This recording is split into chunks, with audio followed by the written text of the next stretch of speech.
Ladies and gentlemen, we build on topics, whether conscious or cosmic. It's never nonsense, mega levels are microscopic. It's a Killah Priest project, AD control the rocket. Before we land the plane, many things we engage and explain. The unexplained, without mask. Welcome to the Killah Priest podcast. Killah Priest podcast. I'm back. I seem like I lied to y'all. I'm sorry. I'm back here in the big chair. My fault. I lied. Yo, what's good, y'all? What's good? How y'all doing? Peace of the Podcraft. You know what I mean? Sorry we're a little late, but you know everything happens on the right time. So we here. You know, feeling great, feeling good. SoloGem is here. AD. What's good, AD? What's cracking? That's right. We in here live. You know. If you're wondering where Killah Priest is, he's doing a show. So he'll try to join us, you know, if he can, you know me. But he has a good show on. I don't know if you have the flyer, AD. You have the flyer? Man, I don't think I got the flyer. Yeah. So he's doing a show right now. There it is. I did get the flyer. Yeah, it's right there. Just to show the people that, you know, so they understand what's going on. Last minute show, you know, it's all good. He's in there right now. You know what I mean? Shaking the crowd up. You know what I mean? You know how everybody loves him. So, yeah, there we go. Big show. You know what I mean? Peace to everybody, though. Yeah. That's right. That's right here in L.A., too. So, you know, he's not too far. So, he might join us for a little bit. We don't know yet. We'll see how that goes down. But, yeah, we ain't here. But I just want to say, feels good to be back. Feels back in the main chair.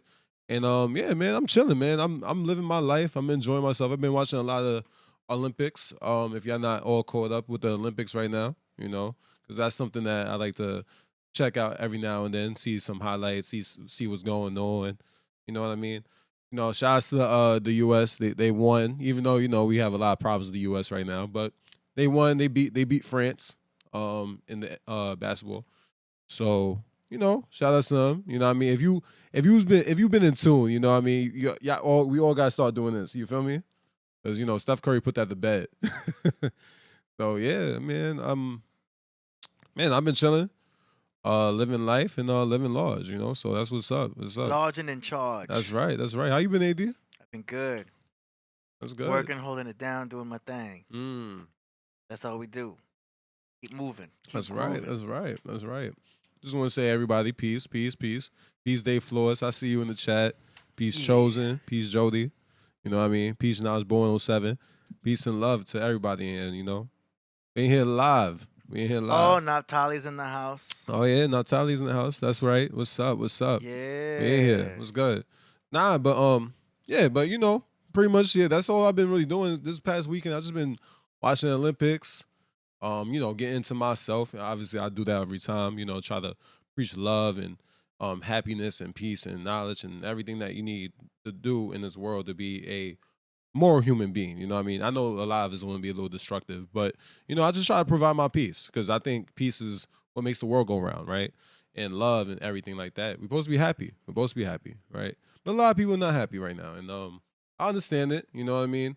People got to work through their own problems. And it's hard to do that, you know? Sometimes you got to take time out yourself and kind of like look at yourself, right? And look at what you're doing into the world, right? And got to kind of feed back into that. A lot of people like to blame and point fingers. And that's kind of like, you know what I mean? I'm tired of that. I'm tired of people blaming and pointing fingers. You got to kind of reflect on yourself. Take some accountability for your own life and actions, you know what I mean? You got to look at it, right? Because we all want to say we do it, but sometimes we just don't do it enough, you know? We think we're a perfect human being, and we have that ego that really, really drives it home. But we all make mistakes, and that's okay because humans make mistakes, right? You know, look at France. France tried to beat U.S., and the reality is, right, Wembanyama, he's too young to be playing against grown men. You know what I mean? They're all grown. They're in their, like, 30s, right? He's learning right there. He lost humility. They won silver at least, right? But, you know, the gold went to the guys that are prepped for it, right? They're more seasoned, they're more grain. You know what I mean? You can't get mad. Wembanyama, you just cried out because he did cry. And he's all right. He's going to be fine. He's still getting paid in the NBA. I'm pretty sure in the next 4 years, he's going to come back stronger. So that's going to be scary. I don't know if y'all gonna tune in by then, but it's gonna be crazy. I know a couple things. Oh, did y'all see the breakdancing thing? Anybody seen the breakdancing? You know how breakdancing now in the Olympics? Yep, that's crazy, right? Yeah, that's wild. You saw the girl?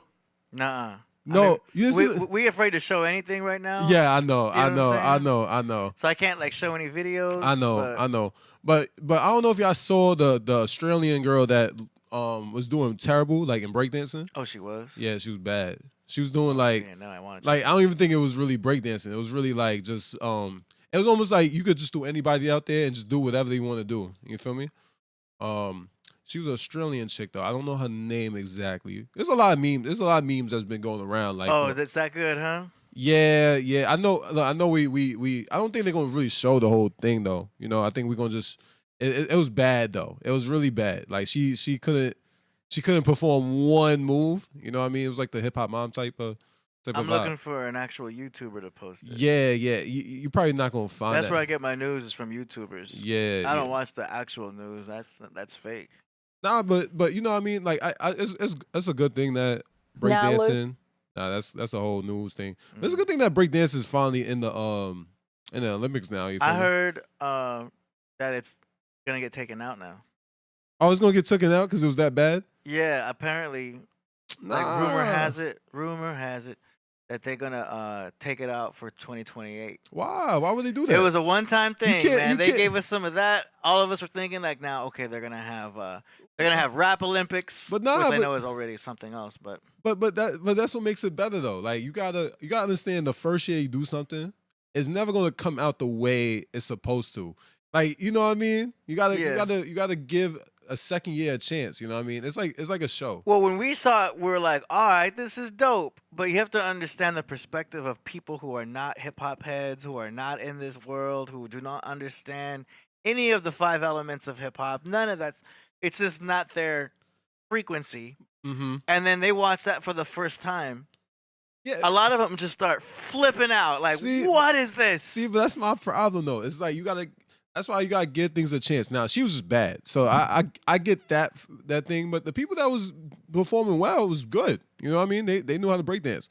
It's just that she sucked. Not to say it like that, right? But like it's real.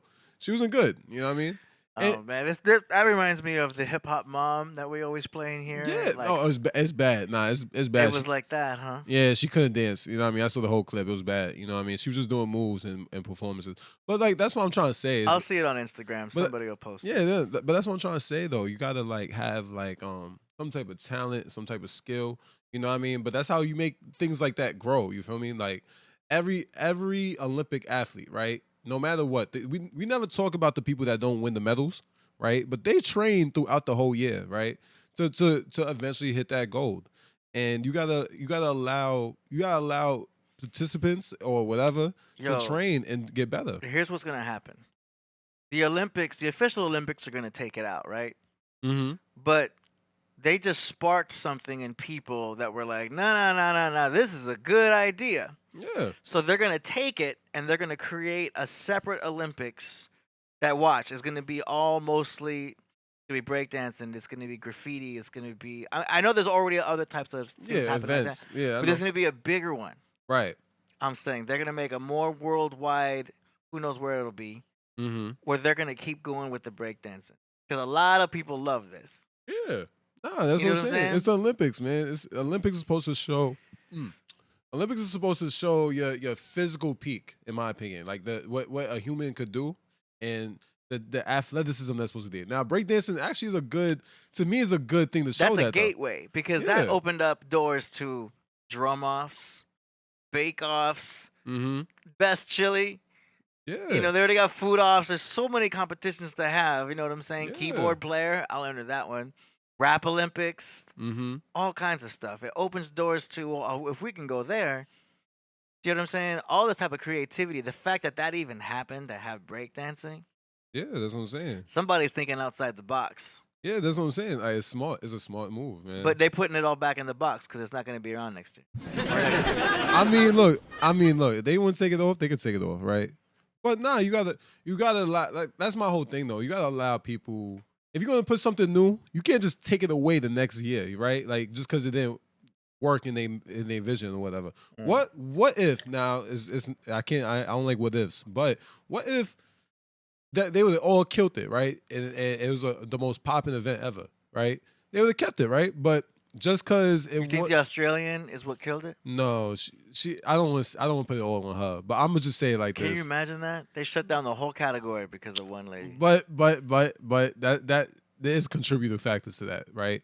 But I'm just saying though, it's breakdancing, and maybe breakdancing was supposed to get in there like probably a while ago.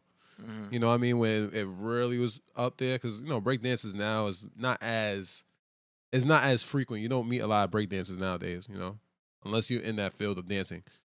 Anytime they incorporate where people can try out, that's what's gonna happen. You know what I mean? You know how we have all these tours that happen, like the Smoke Out and Lollapalooza and all of these festivals that happen. Mm-hmm. All they got to do is start incorporating more open mic rap battles.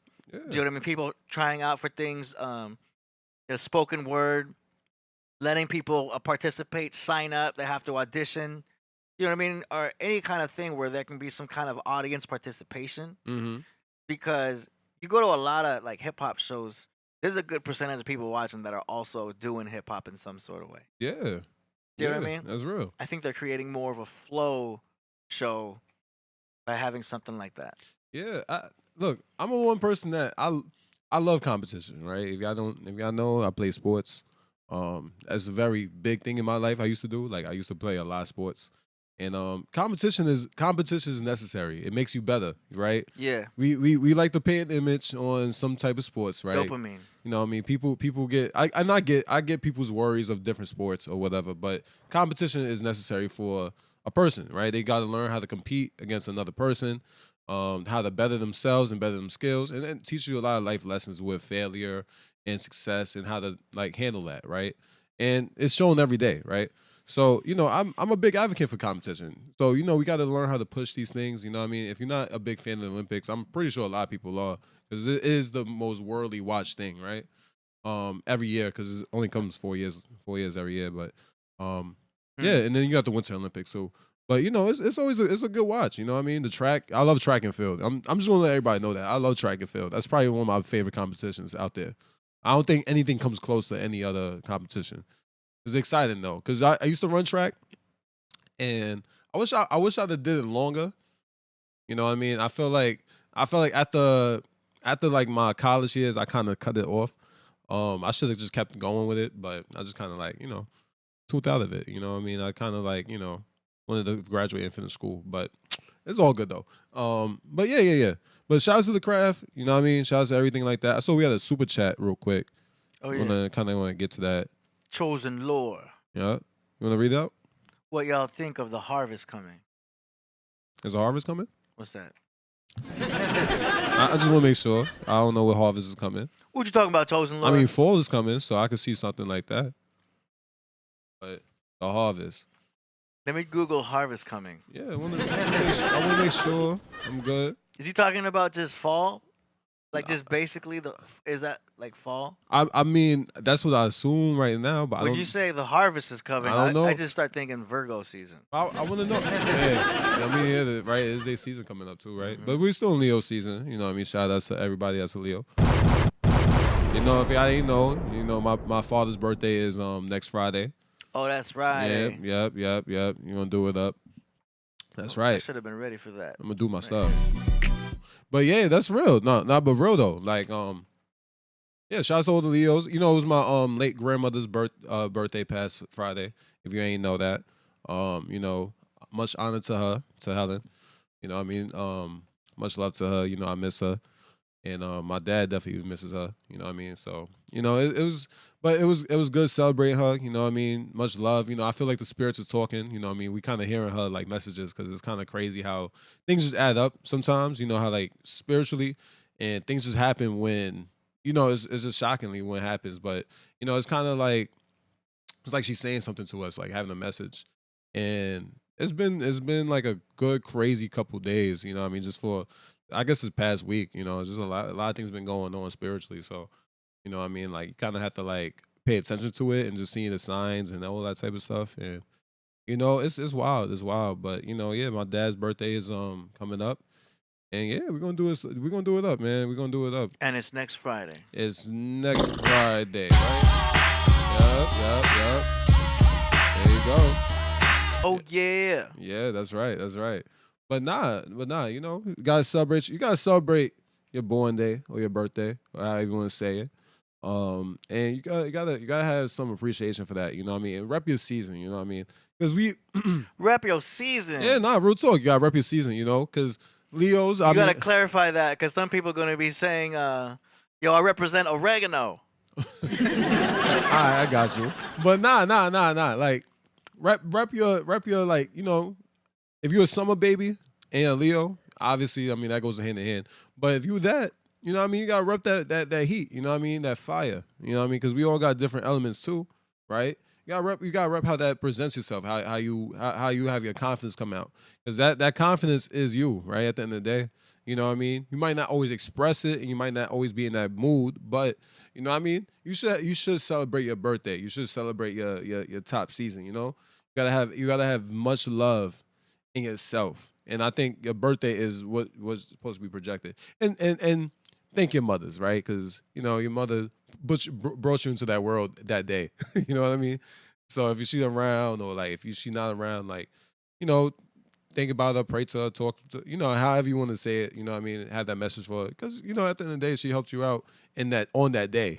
You know what I mean? So yeah, Word. man. It is, man. It's much love, man. And that's a big thing, you know? So Mhm.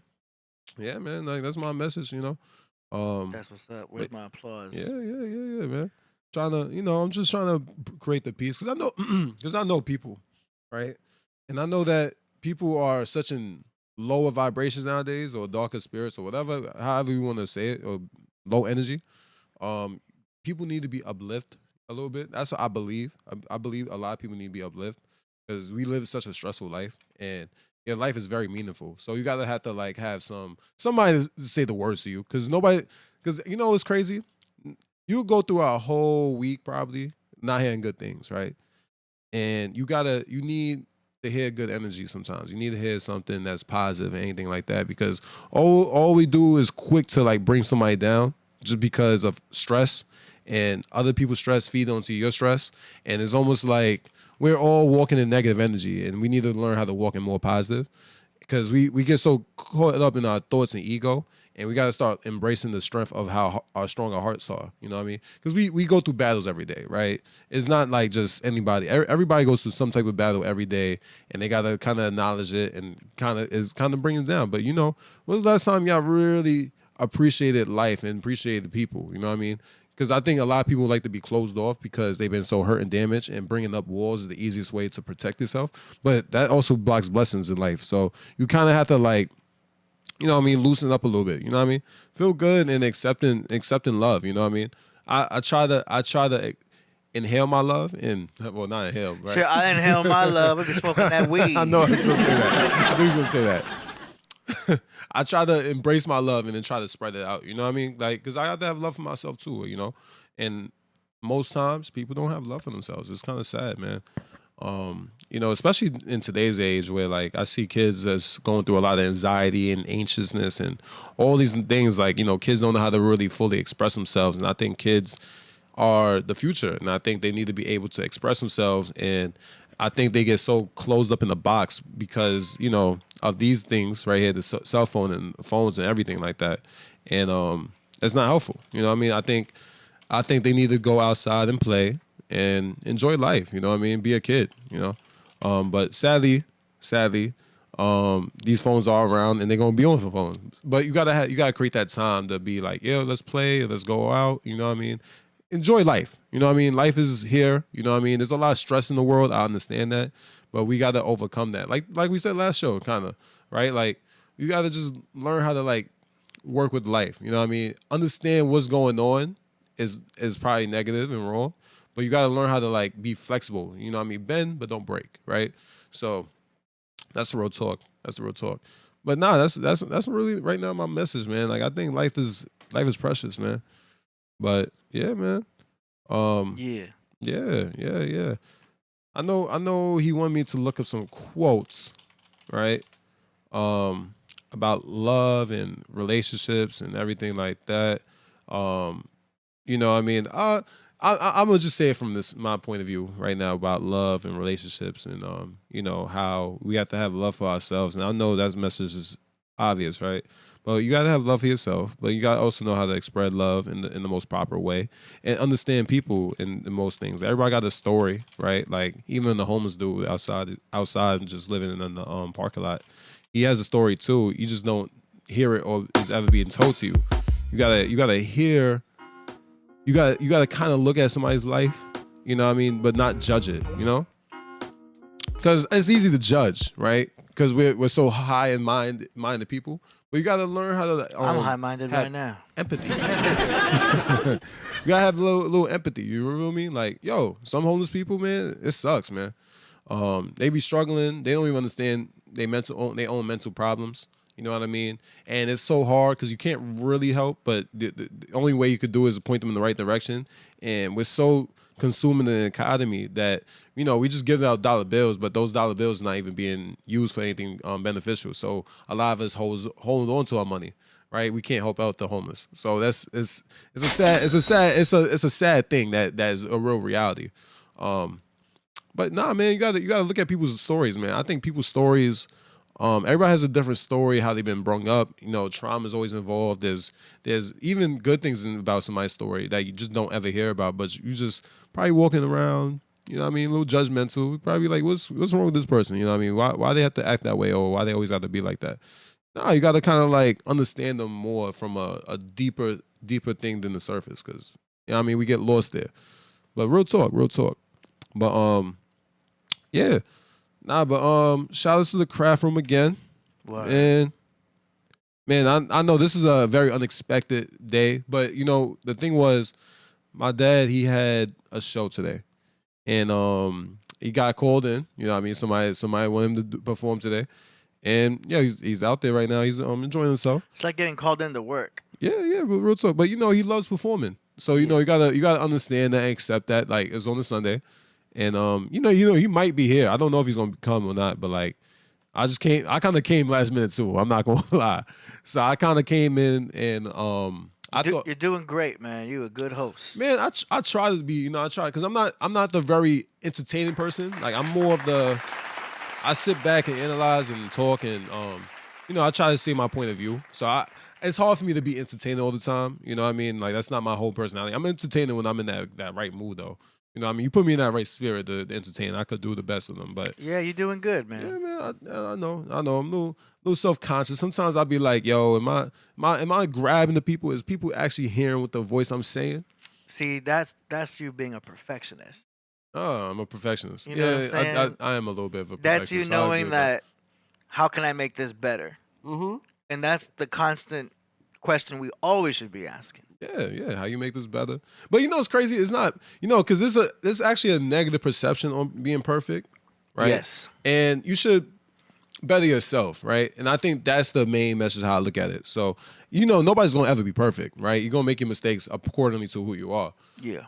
But you know what I mean? It's okay to you know, better yourself. You know what I mean? In any category you think you're weak in, or like, even whatever you're strong in, you should make that even stronger and make that like a concrete thing about yourself.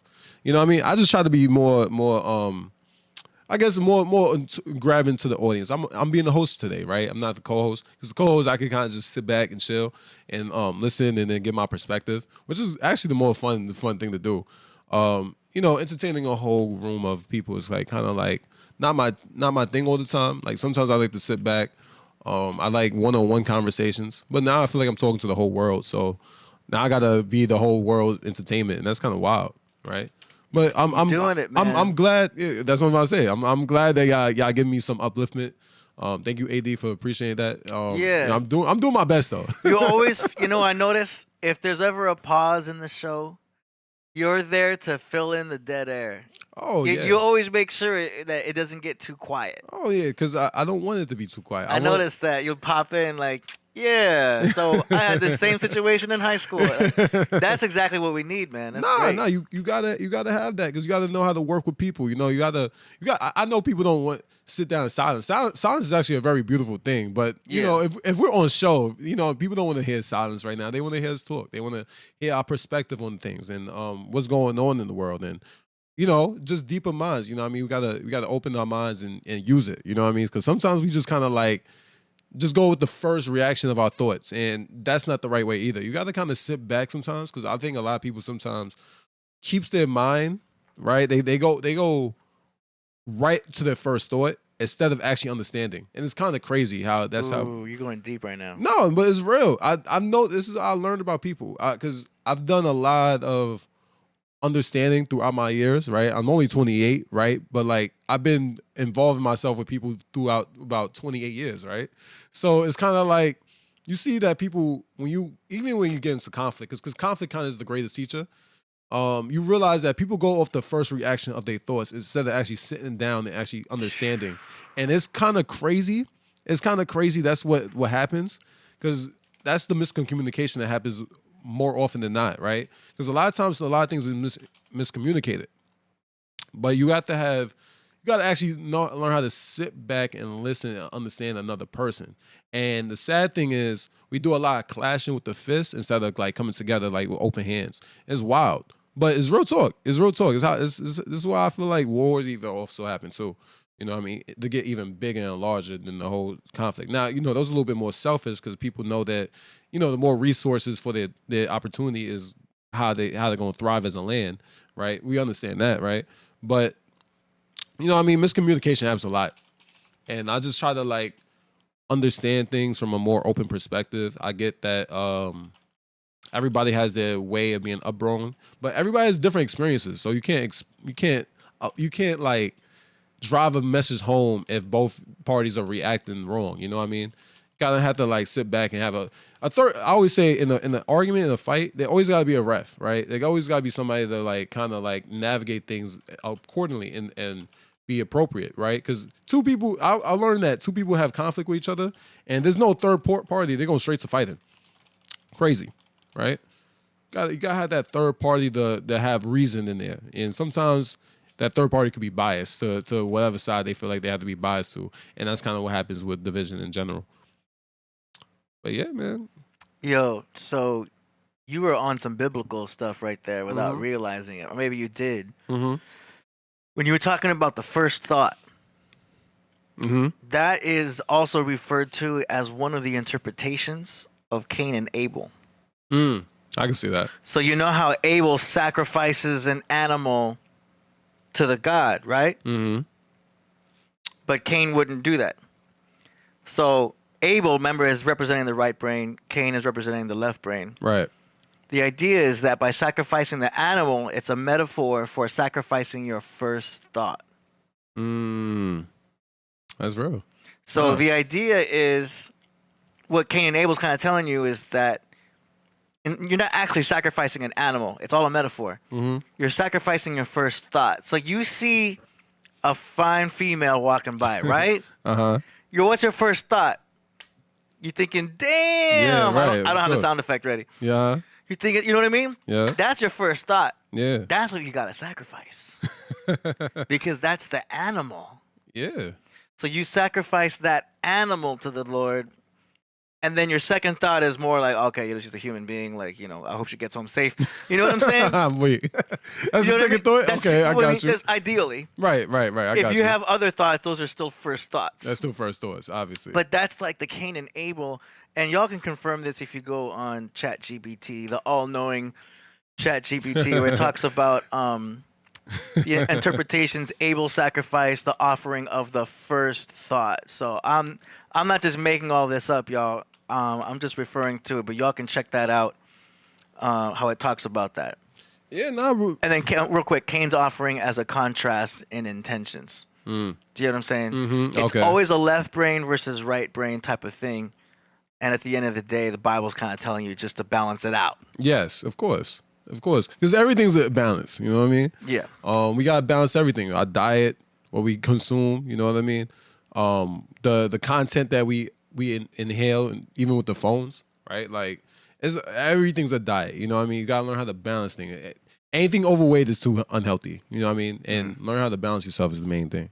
You know, that's one thing. That's one thing I practice on the regular is try to be more self-control of myself and being a moral human being and just try to work out. You know what I mean? Even though I've been like, this has been like probably the worst of my working out sessions because I haven't had a good routine in a while. But I still try to keep it casual. I do little push-ups and sit-ups when y'all don't see me, right? And yeah, you know, you gotta learn how to do that. But back to the first thought. Yeah, I think people go straight to their first reaction.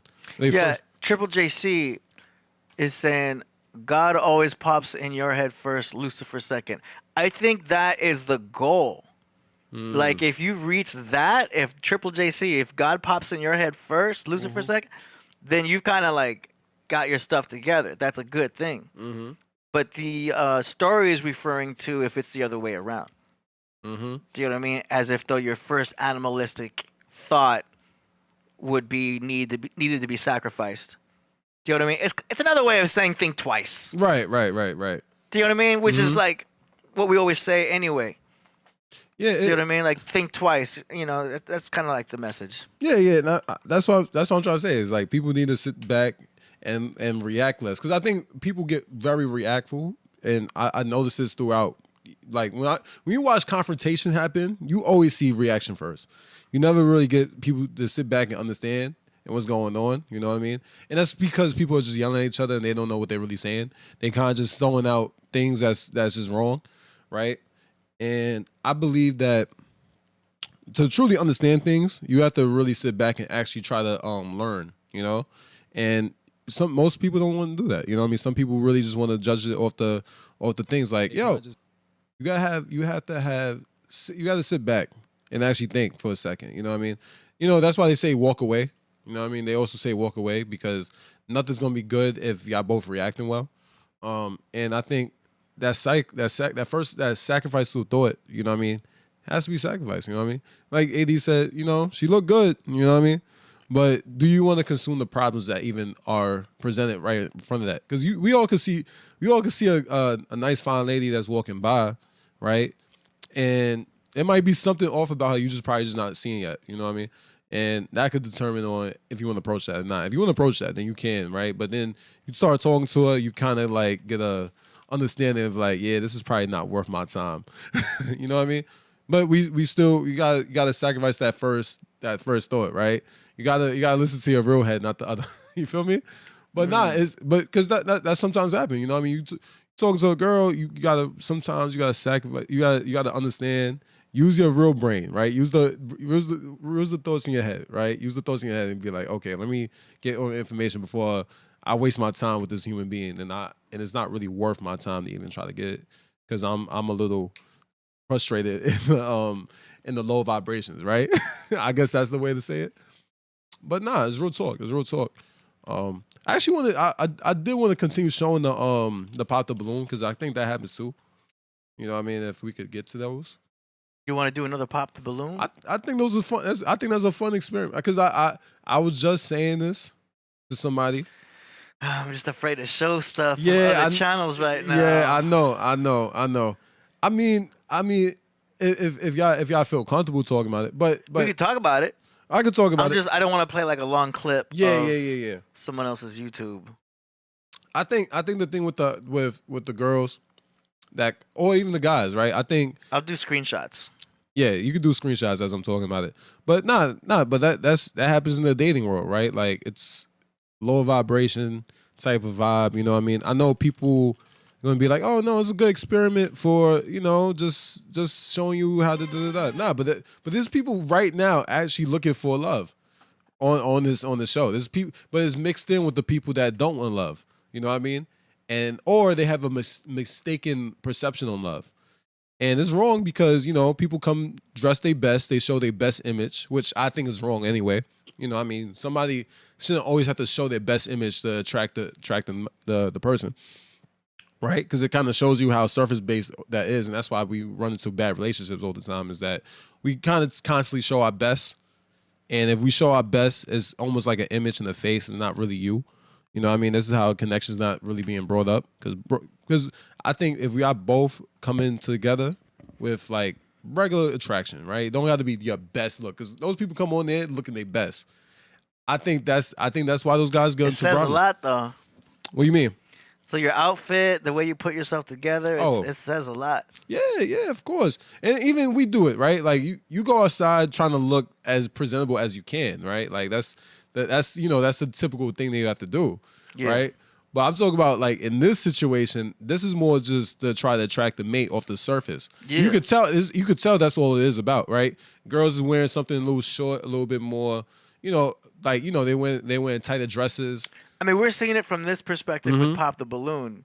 You've got the other perspective where it's a dude and it's a whole row of females. Yeah. Oh, you're saying the dude and the whole row of females, right? And seeing a whole row of females is like, that's a thumbnail right there. Yeah. There you go. But you know what I mean? We all get attracted off the surface. So, a lot of guys, you know what I mean? And I feel like the experiment gets flipped based on certain things. So, like, I think when there's a lot of guys and then the females approaching, the guys are kind of like waiting to pop it. You know what I mean? It's more of like we typically try to hear them out if they look good to us. We try to hear it out. Now, when we hear something that we know that might be a problem in our own lives, we going to pop that. But for girls, you know what I mean? It's going to be more about approach and more about height and more about looks and everything like that. It's going to be very surface-based. You know what I mean? And that's what I picked up on.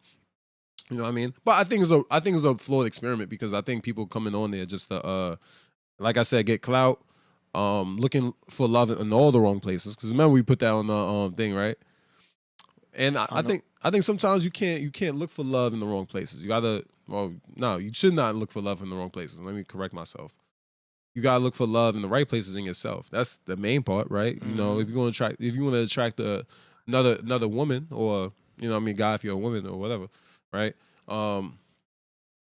You gotta kind of like have love for yourself in the most appreciative way. You know what I mean? Not have this thought of what it's supposed to be in society. And society has tricked us in relationships. That's what I learned. You know what I mean? It tricked us, Everything's about pleasurement and easy, quick gratification. And, it's this thing where men now have to be, and yes, self-explanatory. They have to be providers and everything like that. But then this is what girls will sit here and say, right? As a type, I'm looking for a provider, a leader, and everything like that, right? But there's no true, real definition behind those words, right? They're looking for it because that's what they heard or whatever. Now, a guy should just already walk in that vibe anyway, if that's what he wants and presenting for you. But a lot of times, girls just looking for that for whatever pleasurement that comes with that. And I think that's wrong. You know what I mean? Obviously, a guy should be able to protect and lead you and all that type of stuff. But relationships should come together though. I feel like we get so caught up in these words of lists of demands, and we got to kind of learn how to practice whatever creates a strong bond and whatever creates a strong family in any situation. Because the ultimate thing is family. If this is what you're looking for, right? If you're looking for something stronger and something real, it should be for family and not a financial benefit. Because sometimes that gets mixed in there too. That's a big part of it, brother. Yeah. No, and I know that's what the problem is in the dating world today. It's all about financial benefit. And I get it. A lot of people are broke, or a lot of people are struggling with stress with money. And the society has tricked you. I know. This is a hard reality. A lot of money doesn't create happiness. That's the real talk. You know what I mean? Whatever you get a lot of is also going to give you a lot of that problems too. So you got to learn how to balance and learn how to weigh those out and understand, when you make a lot more money, there's a lot more, there's going to be other problems that come to you too. You get a lot more options though. You get a lot more options, you know what I mean? But I mean, it should be about you first, you know what I mean? The money, just because you financially benefited does not mean that, what am I trying to say? I'm trying to say this. Let me slow down. When you make a lot of money, your first thing should be about how you present yourself, right? The money should just be things that you have. That's materialistic things, right? You're gonna have a lot. If you have a lot of money, that's good. You work hard. You do your thing. But that should be second. You know what I mean? You flaunting your money around trying to get an option, then that's gonna be the problem. Yeah, if you flaunt it, you look more broke. Yeah. Do you know what I'm saying? The real money makers, they don't even look like they have money. Do you know what I'm saying? Like at the club I work at, they be coming in dressed like bums, yo. And they're smart. You know what I mean? Do you know what I'm saying? Yeah. Like Hawaiian shirts and like no jewelry and like some shorts, and they just chilling. Yeah. And they got the most cash, but the dude that's flashy, they only have a certain amount of cash. But you know, sad. You know, sad. Sometimes in the dating world, that's who's going to get the attraction first. This is a guy who's a little bit more flashier, a little bit more flashy. It'll attract a certain type. Yeah, a certain type. I mean, every type's gonna attract a certain type. It's just some are gonna be more higher magnetism. It depends on your environment, where you're at, what kind of females you talking about here. Yeah. What club you at? Look, and that's another thing too I want to talk about. Yo, people gotta stop hooking up in clubs. You know what I mean? I think the club culture kind of messed up the idea of perception of relationships too.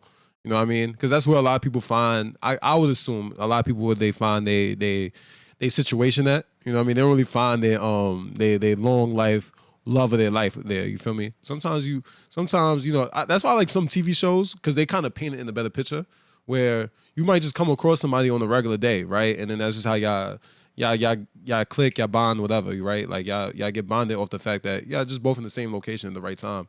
God puts you there in the right time, right place, and you meet people for specific reasons that you must learn throughout life. And I think that's another lesson too. So, you know, like I said, this situation, if you're looking for it, a lot of times, you know what I mean, Lucifer or the devil, how you want to present it, right? He's gonna give you the easy, quick gratification, but you're gonna learn a hard lesson right after that. That's a real talk, right? You go and pop the balloon. You're probably gonna learn a hard lesson because you have not fully embraced yourself enough. You know what I mean? And you gonna say something? No, I was just saying we got a lot of good words in the chat. Yeah, man. Good job, y'all. Good job, man. I love because this is a mature group in the Podcraft. Yeah, we got a lot of older cats. Yeah, of course. So I already know they already that watch the show predominantly. Do you know what I'm saying? 30 and up is a higher majority of people watching this show. Yeah, man. And I try to. That's why I try to talk because I know I'm coming from more of a younger crowd expectation, right? I know the 40 and up are going to have more of the obvious. You know, they're gonna know more because they've already experienced more, right? Yeah, I mean your life begins at 40. Once you turn 40 years old, your life has just begun. Everything before that is practice. Okay, you're just practicing until you hit 40. Once you're 40, your life has just begun. Not 30? Why not 30? 30, you're still having a good time. You're getting your details in order. You still haven't perfected things yet. You're still figuring some things out. Once you hit 40, your life has begun. Okay. All right. I hope my life begins at 30 though. or I guess my life begins now. I mean, is it sooner? You're having a good time. This is your time to expand and grow and build and start your empire. I'll give you that one. That's true. You know what I'm saying? Protect yourself. Yeah. Oh yeah. Be smart. Be smart. Yeah. No. Look, one thing I say that helps me beyond my years is that I know how to have self-control of myself, and I understand that about life. Self-control is very important, and I learned through my mistakes. You know, that's crazy. That's the one thing I've learned throughout my whole life is that mistakes happen. And we all make mistakes, right? And just because you make a mistake does not mean it has to be the death of you. It means you just have to learn something. You know what I mean? And that's something that I've gained control of is just learning my own life lessons and kind of like reflecting on myself. Because I reflect a lot on myself. I kind of think a lot about like all the mistakes that I've even been brought up and done. You know what I mean? And kind of been like, yo, all right, what could I have done better? And you know what I mean? That's the accountability for yourself. You know what I mean? Because we like I said earlier, like we like to point and blame people for our own mistakes. And sometimes you gotta just look at yourself and be like, all right, well, what could I have done better? It doesn't have to be the death of you. It could just mean like, yo, you just had to learn that lesson. You know what I mean? You wasn't aware of it. And that's okay. And sometimes you are aware of it, but you just haven't been put in that example or experience. So you kind of make that mistake regardless. You know what I mean? Word. That's why at this time in my life, I'm accepting of every mistake in my life, and I'm accepting of the mistakes that are to come because I'm okay with that. Like I'm gonna make mistakes, and that's fine, right? Like I've been through enough for sports to learn my lessons. You know what I mean? Because I look. All right. That's a good example. In my sports career, yes, could I look at situations where it'd be like, yo, I could put blame on either coaches and situations or whatever? Of course, I could do that. But nah, that's not responsible with myself. I got to put some accountability on myself. Maybe I wasn't being a team player. You know what I mean? In terms of, and not and all that type of stuff. And maybe I didn't put myself in the right situations to even get the best out of myself. So I gotta look at myself too to give myself some accountability to that. I can't just look at football and be like, yeah, football is this and that, and I can't and I hate football now. No, I still love football. I love the game. You know what I mean? You can't take that away from me. But I gotta, learn appreciating of my coaches, even when I disagree with them. I learn to understand my coaches from more of a grown level now, because now I'm not a teenager no more. I'm an older guy. I'm 28 now. You know what I mean? Football years when you're like 17 in high school, not understanding your coach's logic, right? But then I started understanding their logic and what they really wanted for us in the grand scheme. You know what I mean? Shout out to them. You know what I mean? I have a lot of love for them. Hopefully their season is going well. Well, their season didn't start yet, but hopefully their season goes well. I got a lot of love for them. It's funny, they're not at my high school no more. But college is a little different though. College, I had to learn the politics of that, and I'm ready for that. You know what I mean? But that's what I'm trying to say. You got to learn how to have some self accountability in every situation that happens, and don't bring yourself down for it. You know what I mean? Just try to uplift yourself and be like, well, I learned this, but this is what I got out of it. You know what I mean? And it kind of gave me more of a better perspective on life, and understand that we're not going to get everything we want. Right? And we got to kind of like accept that, right? Because if you had to ask me about 10 years ago, I'll be an NFL player.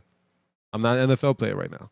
So it happens, you know what I mean? But I have appreciation for it, right? I'll be like, okay, well, I learned that, maybe that just wasn't my path in the first place. You know what I mean? Could have got hurt, could have, all these things that could have happened, but they didn't. Now I'm in full good health. I could work out fully with no complications. I'm on the right path. I got a good mind, you know what I mean? Because, I did this experiment in college, but, this, head trauma happens, you know what I mean? And that happens too in football. So good thing that everything's intact in myself. So I kind of like look at that as a blessing, you know what I mean? Yeah. Out of something that I wanted, right? I wanted to play football, but that's why I just wanted to play it, you know what I mean? Love football. I'm a very athletic person. If y'all ain't know, I'm very athletic. So everything I do is athletic. I run, I work out. You know what I mean? I keep myself in shape. Thank God given me a very blessed body to like keep. You gotta start a YouTube channel, bro. A YouTube channel? Mm-hmm. I've thought about. I've thought about it. You're already making content on YouTube right now. Yeah. Oh, of course. Yeah. I've thought about it, and that's actually the funny thing about it. Is actually, I've thought about it so many times. I gotta, appropriately get my No, you have to though. Like, it's not even a question. Like, this is what you're gonna do. Oh well. And you can talk about sports. You can have your own podcast there. You can do like actual scenes on the field. Yeah. You can give nutrition advice, coaching. Yeah. All of that. And I'm getting I'm build up your brand. And I'm relearning my nutrition. I'm not gonna lie, because after college, I kind of like blocked that brain out, because there's a lot of, man, if I could school guy, I got college trauma. You know what I mean? Sometimes you think about your exams that you have done and the essays you have written, you kind of like don't look at them for a long time. But I just started now looking at my old essays from college. It's actually really informational. I didn't know how bright I really was. I mean, I didn't know how bright I was, because I learned because I was interested in the topic, but I probably would have changed my major, because I just feel like I went to college and just said, hey, what's my major? Oh, health, because I like health, right? But I feel like I would have went to a different realm. Went into like more like psychology and philosophy and all that type of stuff. I think I would have went more into that now, you know what I mean? Because I got older and kind of learned that I love being, I like the mental side of it, and I like the nutrition side of it, but I also like the spiritual side of it. So I kind of like learn my healthy ways of throughout just life in general, because I always wanted to stay healthy and be a fit person with a good mind. Because I learned that being overweight and like not having the right body, that plays into a mental thing too. So I always wanted to stay in shape because of that, because I always knew like, yeah, man, like I could see me being more stressed out if I was in a more non-fit body, right? God, like I said, God helped me out and gave me a fit in shape, but I had to work, I had to keep working, you know what I mean? I still had to work, but I never stopped really, you know what I mean? Football, when I was in football, I probably was in my greatest shape in life, you know what I mean? Right now, I'm not in my greatest shape in life. Right now, I'm in shape. But I'm not in my greatest shape because I remember like This isn't your final form. no. Ain't even on my final phone yet. No. You know what I mean? But I look at myself. I look at old pictures when I was like 21. And I'd be like, dang, that was me like in the peak of my shape. Still playing football, still doing my thing. You know what I mean? But now I'm like kind of just, yo man, I'm just kind of like just working out, doing my thing. And obviously that's before I drink a little bit more now, right? Drank a little bit. Yeah, I didn't drink when I was playing sports. So, you know what I mean? I actually was really a disciplined athlete. So as you get older, you kind of like do it, but you got to balance it out too. Don't drink too much, y'all. Yeah, don't be putting vodka in your protein shake. Yeah, don't do that. Don't do that. That's kind of wild. You feel me? Just learn nutrition better. You know what I mean? But I'm just trying to get better. So, you know what I mean? This is actually a great platform to actually understand that like I could talk to the people about health and how health is important because health is really important. But health with your mind is also important because that also feeds into your body, right? So you got to learn how to do that. And I think having spiritual practices too, you know what I mean? That all correlates with just being a healthy person. You know what I mean? Walk in the right, treat people nice, you know what I mean? Be kind to others. I don't know what you do spiritually, you know what I mean? If that's reading something or is it looking at animals? I like looking at nature. I love looking at nature because it teaches me so much life lessons. And just one grand picture of a painting canvas, you know what I mean? I actually might get into a little bit of painting too, you know what I mean? At some point in life. Because, if y'all didn't know, my great-grandfather was like a famous painter. So it's something in the blood that I got to check out too. So, but yeah, I look at nature and that's my spiritual practices. It make me, watching animals, watching the rivers flow, it actually is like a very peaceful thing for me. And that gives me, that kind of like processes my mind a lot better. You know what I mean? Because sometimes we look at the wrong thing. Like we might go on our phones and we might just look on our phones and be like, yeah, you're right. But you're not really getting the right frequency. You kind of have to like feed yourself back into nature to like really get your self grounded. And that's something I try to do is try to, that's something spiritual. If it turns to something mental, I try to read a little bit, you know what I mean? And I might, watch some content that I like, you know what I mean? But I analyze it in a very analytical way because that's just probably how I am. I look at the show. Even though I watched the Podcraft, right?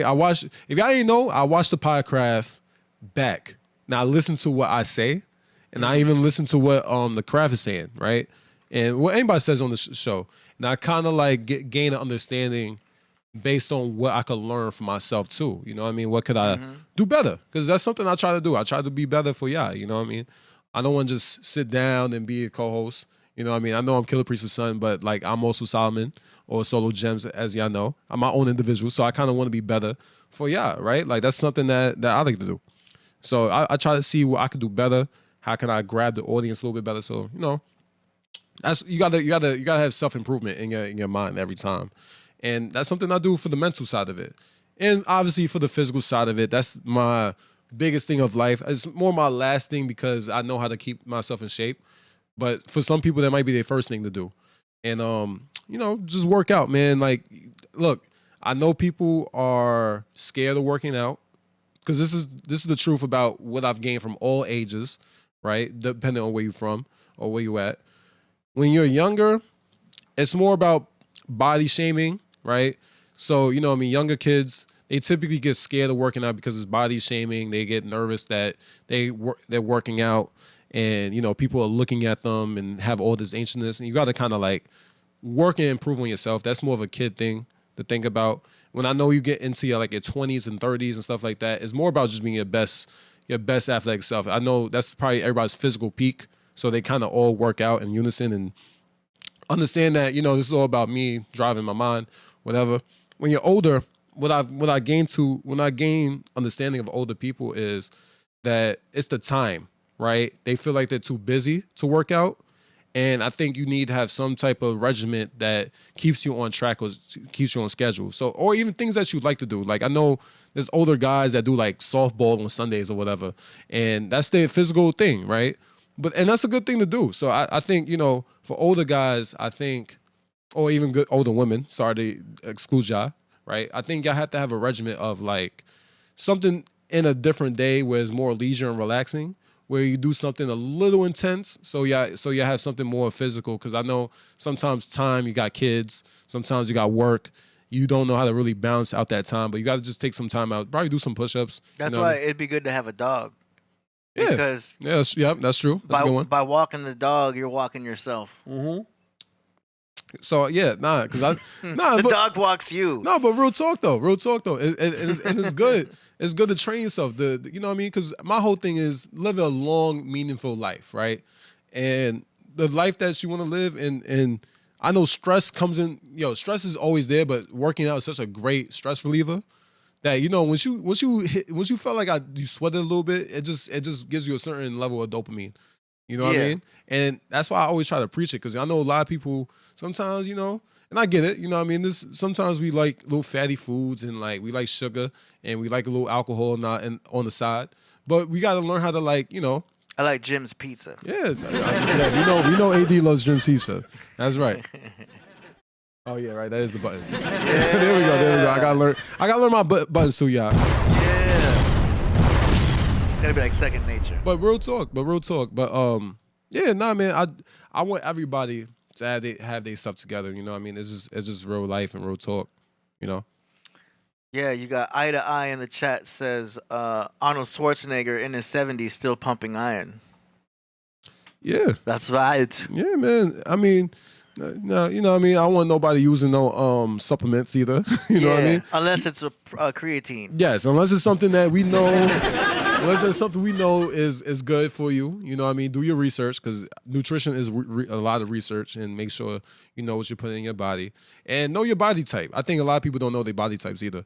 It's sad, but that's the number one thing too. People, you got to learn your body type based on your parents and yourself, and learn what you eat and how you feel throughout all that type of stuff. But you gotta. I'm a mesomorph. A mesomorph, huh? Yeah. I remember the ectomorphs and mesomorphs and all the morphs. I forgot what I know. I'm the more athletic type of. You're a mesomorph too. I'm a mesomorph. Okay, yeah. So that kind of makes. You can tell by looking at people. Yeah, ectomorph is the skinny kids, right? Ectomorphs have a hard time gaining weight. Yeah, those are the very skinny, slender guys. Those are the ones that got to take weight gainer. Yes. Well, I won't even say take weight gainer. Just learn. You gotta do weight training. Eat calories. Well, you gotta have better weight training. You know what I mean? I think that's another thing too. And I think for the bigger people, right? For my bigger people, don't get listen. Just because you're a little bigger, don't get discouraged from that. You know what I mean? Embrace your size, but make sure y'all work out too. You know what I mean? I always want to preach that to people too. You know what I mean? I want us to all look good, man. We all in a good opportunity. You know what I mean? At least for most of us to get ourselves in the most physical shape as possible. We just gotta. I know that stress about money and bills is always there in the lives. So you know what I mean? But back to the people that are wondering where my dad is and wondering where he's at. He's doing a show right now. He's killing it right now. We got the flyer coming up. But yeah, he's at a show. Killah Priest is at a show right now. So if y'all was looking for him right now, he's performing at a show. Yeah, he's performing right now. Yes, performing at a show. Probably about to go on, because he said around 7:00 he's coming on. So yeah, he's actually about to go on. I don't know if he's gonna come and make it, but you know what I mean, he's here though. You know what I mean, he's here in spirit. You know what I mean, like his words are running through mine. So technically he is here. He's just in a different body, right? So real talk. You know what I mean? Because I get it. You know what I mean? I know people are looking for him. They probably tune in today like, where's Killah Priest? And he's slamming they fists on the table. But nah. I'm here too. I'm bouncing out the show. You know what I mean? It was kind of a last minute thing, so he's kind of like he's going on there and he's rocking the show, man. I mean, I don't know the locations that. I'm sorry if y'all in the LA area and y'all wanted to go, but yeah, it's all for ages too. Look, that's crazy. So you can bring your kids there and everything. That's good. It's in Whittier. Yeah. So if y'all in the Whittier area, you can go catch Priest right now. Yeah, y'all still got time. Y'all still can make it. You still can make it. Yeah, you can keep the Podcraft on the phone. Yeah, man, we in here live. You know what I mean? You can tell us what's going on, because I don't know what's going on. There's the address right there. Go check it out. Yeah, man. Happening right now. But yeah, there's nothing else we could really play. Like so we could get the audience involved, because I like to do the Instagram videos or the And anything he got that he sent you?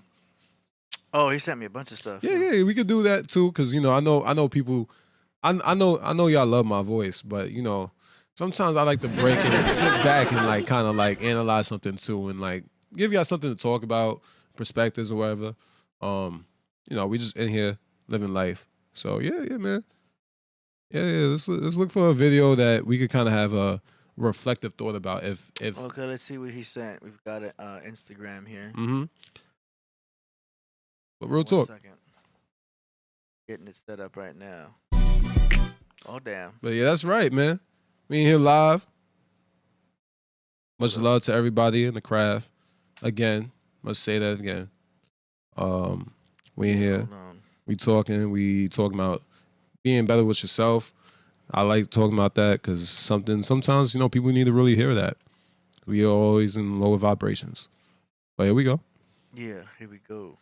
About this, the very first city on Earth defies history, and it blurs the lines between aliens and gods. Imagine this. There was once a city called Eridu, a place once thriving with ancient technology and divine power. But who were the masterminds behind this?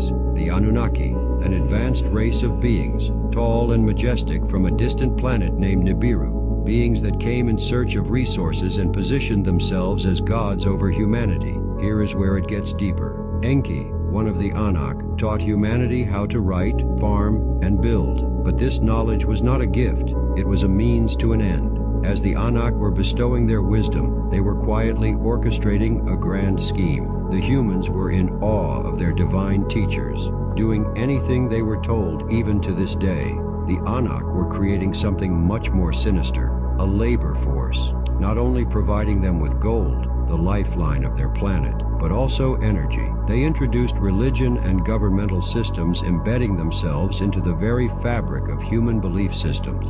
This ensured the steady flow of resources and energy from worship without the threat of rebellion or disobedience. Yet it gets even darker. They are set to return. You should know about this. The very first city on Earth... Wow, what y'all think about that? Wow. Yeah, right? How about them apples? Yeah, right? I don't even know how to feed into that. What's the chat saying? Yeah, man. But that's really deep and informational. Eye to Eye says farming was mad essential. Yeah, farming is definitely needed. And now we got sad to say, but we got what's it called? What's the farms called again? The ones that's not good. Those farmers? Not farmer. No, we have farmers now. I'm talking about like the farms that are like what they call it? The chickens that they do like breeding and stuff like that. Weird little stuff that in farming now. It's sad to say that we kind of like lost touch with level of like farming. Like genetic modification? Yes, that's the word. There we go. Yeah, we're doing a lot of that with fruits and vegetables now. It's kind of weird. But you know, farming was very essential back then. You know what I mean? We live in a society where we doing all these things with copy machines and things with food, and it's kind of weird. You know what I mean? Kind of gets people like skeptical of like their nutrition. You know what I mean? So Eye to Eye says pharmaceuticals, but he spelled it with an F.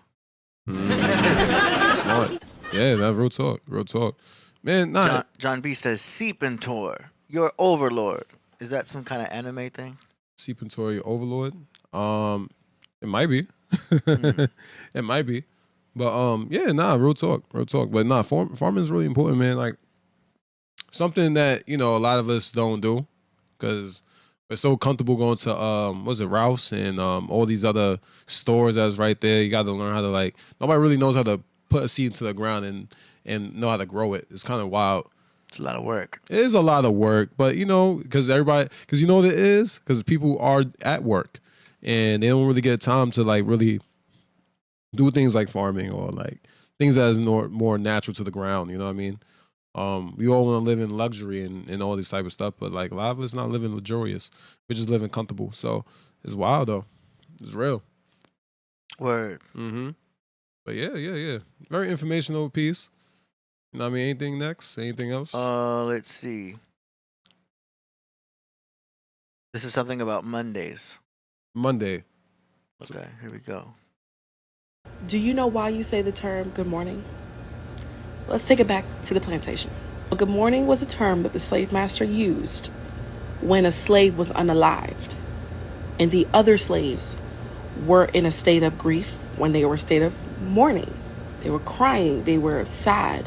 To further taunt the rest of the slaves, the slave master would say, "Good morning." And then he would want them to say it back. This is why I do not say the term good morning. We say grand risings, rich risings, abundant risings, glorious risings. We do not want to use that verbiage.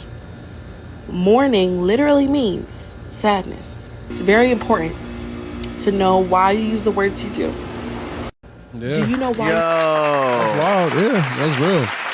That's 100% real. Game changer right there. I like glorious risings. That's something that's going to be trained. That's how I'm gonna say it from now Glorious on. ri- That's my thing in the morning now. Glorious risings. Glorious rising. I don't want to say morning ever again. It's a negative word, and our biology doesn't.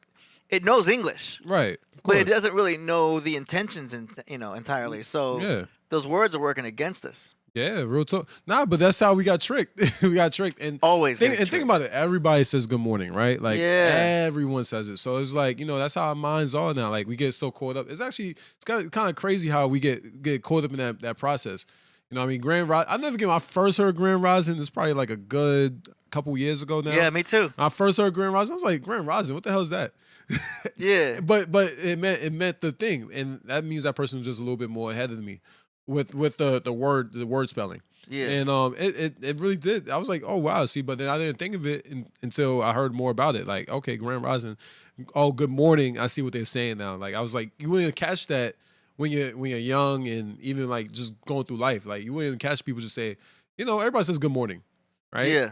Real talk. Yeah. Change it up. I like switching things up. Yeah, I try to switch it up too. I try Glorious risings. That's Glorious- what I'm saying. Glorious Rising. That's a good frequency. What right are you there. guys saying in the chat?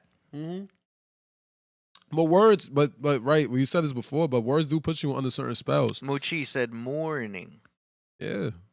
Yeah, real talk. Nah, but real talk, words put you under certain spells. Like what you Yeah. say really feeds into somebody, right? Like, Yeah. you know what I mean? So good morning, we always saying that, you know what I mean? It's kind of like, yo, you know what I mean? We're mourning, right? We're mourning. You know what I mean? I could say we're mourning ourselves, right? It's kind of sad to say that, but it's real. Yeah, real talk, man. It's sad. That's wild. We gotta, I know everybody, because everybody's gonna say it. Grand Rising, it's a Well, hard. they can't say it like that. No, but it's gonna be hard to say. It's gonna be hard to say it like off the back. Like think about it, because somebody's gonna automatically say good morning, right? Somebody's gonna automatically throw that. And you to say, yeah, Grand Rising. Grand Rising. Yeah, Grand Rising. I can see. I like that better. I ain't gonna lie. Grand Rising is a better word to say. Just gotta say it with conviction. Yeah, you gotta, it's because you gotta untrain yourself where we already been like so consumed of it. So it's almost like, yeah, man, we've been eating spaghetti for years. You gotta learn how to eat some ravioli every now and then. You know what I mean? It's the same thing, just in a different process. Okay, now I asked, I did a fact check. I mean, or it's just a verification on ChatGPT. You know, I be using the ChatGPT all the time. 80 people be like, 80, why are you using that? That stuff is the Matrix. I know. Sometimes you gotta check in. This one is saying the typical. Oops, I'm at the wrong spot. Mm-hmm. It's saying morning comes from the Old English word morgen, Morgan. meaning the early part of the day. Mm. Okay. So it's Old English. The concept of morning has been a part of human life for millennia, signifying the start of a new day with the rising. I'm still saying glorious rising. Yeah, that's fine too. But it is actually crazy though. Because words can mean so much different things, or you can find your different reasons. But I could see what they're saying. So how come we don't just say good morning? You know what I mean? But it's Old English. Like, who's Morgan? But that's what I'm saying though. It's like it's Good Morgan Freeman. Nah, real talk though. I'll but, say that. but real good talk. Real like it's actually you gotta kind of untrain. But it's actually good to change up what you're saying anyway, because you gotta kind of untrain yourself, because the lazy way is to say good morning, right? And it is a way to untrain yourself. Grand Rising, say something different. You know what I mean? Give it. People need different flavor. You know what I mean? And this I think life is in general, right? We need different flavor. I think it's good to say Grand Rising or Glorious Rising. That's so unexpected and rare, and it's actually important somebody says that, because it's like, oh wow, I never heard that before. You know, this person's more, you know what I mean? It's ways to communicate. We say so much same thoughts and copy thing. And I actually noticed this with not to say all my friends or certain, like even my own peers or whatever, but like I noticed this with my own group. Like we could talk about the same things and it kind of gets boring. You know what I mean? Like I need, you know, sometimes we need a little different flavor. We don't really go deeper to certain things. We just kind of stay on the surface because it's fun to stay on the surface and talk lighthearted. But like, you know, sometimes you get X out of that depending on the conversation. You're like, all right, man, like how many times we gonna talk about girls? You know what I mean? Like, or the parties or whatever. You know what I mean? Sometimes it's better to just talk about something else and have something that's a little bit more of a conversation and more fun. You know what I mean? Yeah. I like deep. You know, I was always like this as a kid. I love when the teacher in school were talked about more life and deeper things instead of the lesson. Yeah, all the time. sometimes they're just projecting. Yeah, man, and it's like, yo, man, I love because I had experience like that with a teacher in high school. Like the teacher was actually talking about life and stuff like that, and I was like, yo, he's actually talking about life. I never experienced that. You always get the teacher that's boring and monotone and teaching a lesson, but it's slow and boring. The class is not really involved in it. It's not living because we're not all into the topic. That's the reality of the world, you know. It depends on how much the teacher loves their job. If they're really into what they're doing, because we've all had those good teachers. Yeah, we always remember that one teacher that you were there, you were happy that this person was there. You couldn't wait for that because their energy was right. Yeah, and they enjoy, and like you said, they enjoy what they're doing. Because a lot of times, what I've picked up on people is that they don't really love their career. Yeah, and I think that feeds back into life too. You know what I mean? What you love to do really shows you the energy you're going to put into it. You know what I mean? I've gotten a lot of boring teachers. Now, don't get me wrong. There's some teachers that will love their topics and stuff like that, but they're just not entertaining because you don't love the topic that's being taught. So there is in retrospect, in to argue the same point is the fact that some teachers do love their job, but sometimes the curriculum make them boring. You know what I mean?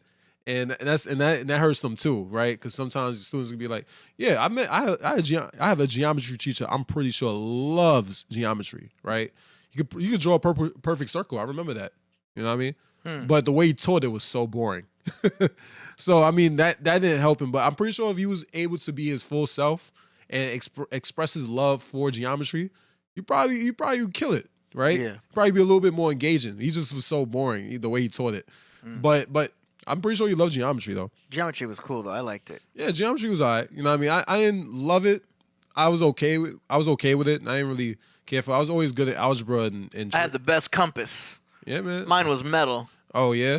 Man, I brought that compass in. Geometry was fun for me. I liked it. I believe it. Oh, you was able to bring a compass? See, you know, my geometry teacher, he was so good that we had to be able to learn how to draw a circle. Like freehand? Yeah, freehand. Without the string? Yeah, freehand. Yeah. Yeah, we had to learn how to do it. I remember that. Dang, I used the string. He would take points off, but he'll give you bonus points if you're able to do it. I mean, how could anyone draw a perfect circle? You guys meet my geometry teacher. Yeah. What's his name? Wait, can you make imaginary squares? Imaginary squares? What you mean? Can you like lightly draw like a grid? A grid? Because that's how like when like an artist will start the drawing of like a dog or like animation characters. They have like a grid they can start with, and they make geometrical lines first. Right. And then they'll put their circles inside there. Mm-hmm. And then make their shapes. Yeah. Is it like that? A little bit. Like, is he making you draw a square first and then? Oh no, he's not making you do that. And then you do the circle and then you erase the square. I gotta remember how it was, but yeah, he did have the 4 lines because you had that. He did help you out with that. That helps you out with that. He did help you out with that. That way you know where the ratio. But outside of that, it was just draw the perfect circle. If you was able to do it, like if it looked good, he would give you bonus points for that. That was actually something. I can see that. I remember he did that. So yeah. It's what was this? He's an African dude. What was his name? Yeah, man. He was he loved that. But yeah, but back to what I was saying though. Chosen Lore says only had 3 good teachers in my life. That's pretty good. 3? That's good. That's not bad. I've had a good couple. Probably from, I want to say, different phases of my school life. So elementary school, I could think of one. I could think about 2 probably in middle, and then probably about 3 in high school. You know what I mean? I didn't have a lot of great teachers, but I remember certain teachers based on certain things what I liked about them. When it was in high school, it was typically because this teacher talked a little bit more real about life instead of just their curriculum. And that's always typically the English teachers, because I was never really good at like English, right? English teachers. So when I met that teacher, it kind of changed my whole trajectory of or how to look at like school and everything like that. Because I didn't learn a big thing about school in that moment. Like, just do your work, finish it up, you know what I mean? Learn how to conversate with the class. And he used to try to make you engage with the class by getting some real topics in school, you know what I mean? And it's a real thing, you know? But I think those are the lessons that are important for somebody. Yeah. Yeah, like it's crazy. But kids typically just get the curriculum. They get graded on the curriculum, then they try to diagnose you as this kid that he's not focusing on my lessons. He's not engaging with it. And it says actually more about the teacher than it does the kid. Because sometimes the kid it says a little bit about the kid, but it's not the kid's not what's the words they'll use? Like easily distracted. Yeah, they use those words like easily distracted. Yeah, they said that about me. They said I daydreamed. Yeah, see, daydream. And I did. And they make it such a bad thing, right? Like sometimes it's better to just look outside the window. Yeah. Your boring lesson is not really going on right now. Like, yeah. And honestly, it won't even be all topics. It will just be that specific type of topic. You're like, man, I don't want to be sitting here during social studies or like science or forensic science or whatever those weird. You know what I mean? Those forensic science. Damn, what school did you go to? Well, I would say, but that was an elective though. I took forensic science. You get the powder and everything for looking for fingerprints and shit. Yeah, I took that. I think I took that like sophomore year. But but yeah, that's an elective. That was an elective back in the day. That's dope. Yeah, but not every teacher could teach it, right? So it's like, yeah, if I was in a certain classroom, like I'm trying to think of a class I really wasn't interested Everyone in. had their favorite subjects because that's where their mind and their mental is best at. Yeah. Some are better at English, some are better at math. Yeah, of course. Some are just better at PE. Yeah, and that's good. And look, I was always a student that, if I had to use myself as an example, I was great in math. Like, I mean, Hey. I think there was a point in my What's 1 times 1? I know the answer. Don't worry, guy. I'm not going to answer that. but look, math was I was almost at a point. I think by the time I hit like, I don't know, probably even like before that, but like 4th grade, I think I got to a point where math was in the palm of my hand. Like I couldn't. Damn. Yeah, no, 4th grade. This is 4th grade. I learned that I was so good that I didn't have to study for a test. Damn. I was so good because I was even like that with in middle school, high school. I ain't gonna lie. This is how bad it got. I was so cocky that I wouldn't even get everything right all the time. I was that good at math for a long time. I kind of fell off now because I haven't studied math in a while. but like no, I was really good at math, man. It was actually to a point where, it was crazy though. My teachers will understand that, and the only reason why I would fail a test, literally the only reason why I failed a test, is because I probably was being lazy, and I wouldn't put my whole effort into it. Yeah. But don't you think that works out good for you now, because you could be like a football coach, and like because of all the math that you could help create strategies in the football field, and you could be like a coach because you're already in the football. You're good at math. That's more soccer, but oh yeah, my bad. Yeah, that's a soccer field. It's football. It's football in Spanish. That's a soccer field. But nah, I mean, yeah, it could definitely help. I'm trying to think what math could. I mean, it's hard because football is more. I mean, it's just the ability, not mathematics specifically, but your ability to create strategies. Oh yes. I actually see that in today. Like when I think about what people should be doing, and football's all about like formations. Yeah, it's all about formations, but knowing your team too. Like you got to know if you have an elite runner. You got to know who your wide receivers are. You got to kind of know all of that. Their talent level in general. Yeah.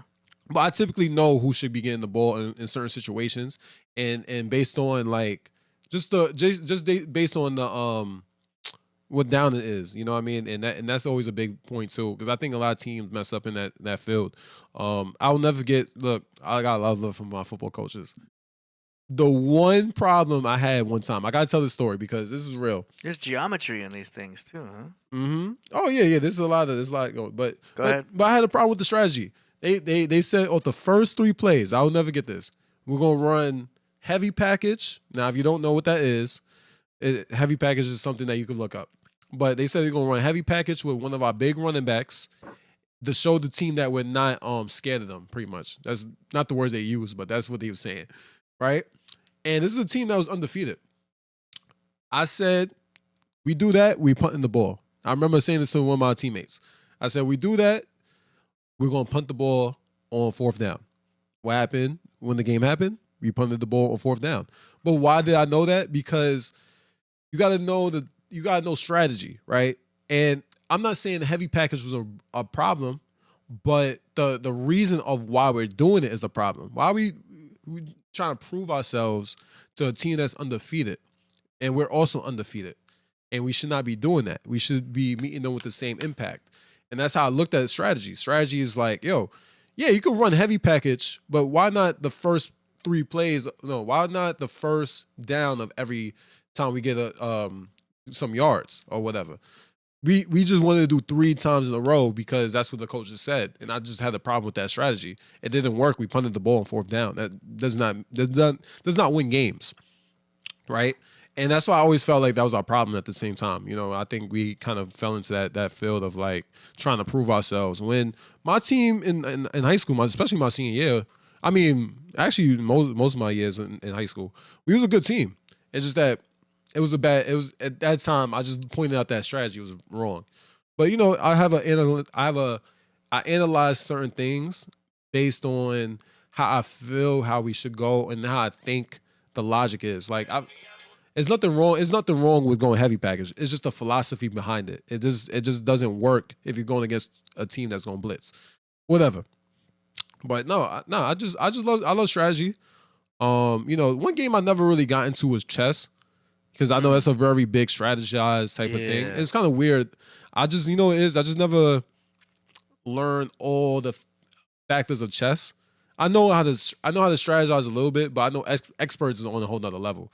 You know what I mean? I never got to that point. You know what I mean? I wish I could get to that point at some point whenever I'm playing, but I don't get to play that often. I kind of like, I only play when I got people that surround me that wants to play. And it's kind of like, and they're typically too good for me to play. Yeah, chess is good, man. Yeah, no, but it's a good strategize. You know what I mean? So somebody who's good at chess should get into football. You know what I mean? In some sort of way, because it learns how to train your mind. You know what I mean?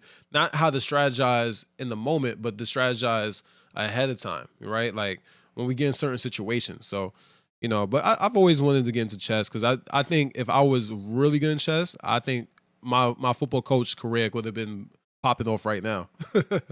But right now I'm just kind of like, you know what I mean, if I was a coach, I would coach my position. I wouldn't coach I wouldn't coach a whole team. It's a lot of responsibility. Wait, so you can coach a position? Yeah, I could a position, like I play running back. I could coach running backs no problem. Like if you're like in the from like youth to college. So a running back will have his own coach? Yeah. You have your own position coaches. Damn. Does every position have a coach? Yeah, pretty much. What? Yes, you didn't know that? I thought there was one coach. No, no. In sports, even in other sports, you have multiple coaches. You know what I mean? Damn. You got a coach. Good.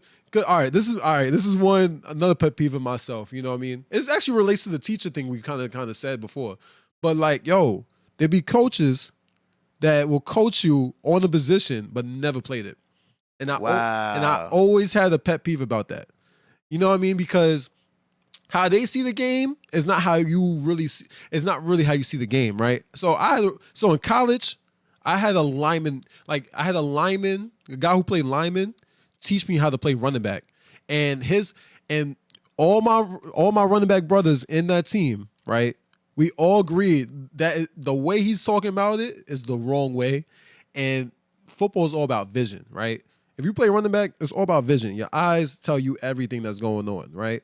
So, and your talent level, you know what I mean? He never wanted to see us bounce, right? He's trying to control us from being a real running back, because a real running back, he's gonna use his skill set appropriate to himself. You know what I mean? Yes, be patient is the lesson what he's trying to teach us.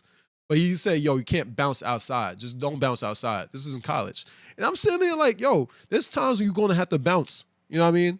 Yo, sometimes people when they crash inside, that's when you bounce. It happens. And we see that on the outside linebacker. So sometimes it's just better to bounce. If you're fast enough, you're going to get the first down. It may be more yards if you're that fast, right? So there's always several coaches. Yes, there's a bunch of coaches. And I'm talking about from, there's a head coach and there's an offensive coordinator and there's a defensive coordinator. They teach you, they have formations. Those are the guys who have the formations on in the philosophy of what they want to present on the game.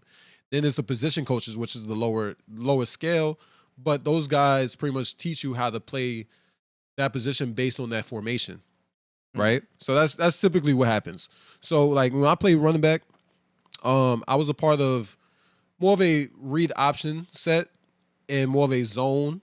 When I got to college, it was more zone, but they teach you how to run the ball based on the appropriate offenses. So that's typically what happens. But I could teach kids based on whatever position they're trying to play. You should like just apply for one at the school, like a local high school. Yeah, I thought about it. I've always thought about it. I just gotta kind of like. That'd be a gig right there. That's some money. Yeah, I know some people do it. You know what I mean? Even though a position coach is not going to get paid that much. Snoop Dogg was a coach too. Isn't Snoop Dogg a coach at a school? He owns his own like youth football team type of thing. Yeah. He did pay for that. Because I think football, because, you know, I know there's a negative stigma on kids playing football and everything like that, but or young boys playing football. But I think it actually teaches kids very important lessons about life.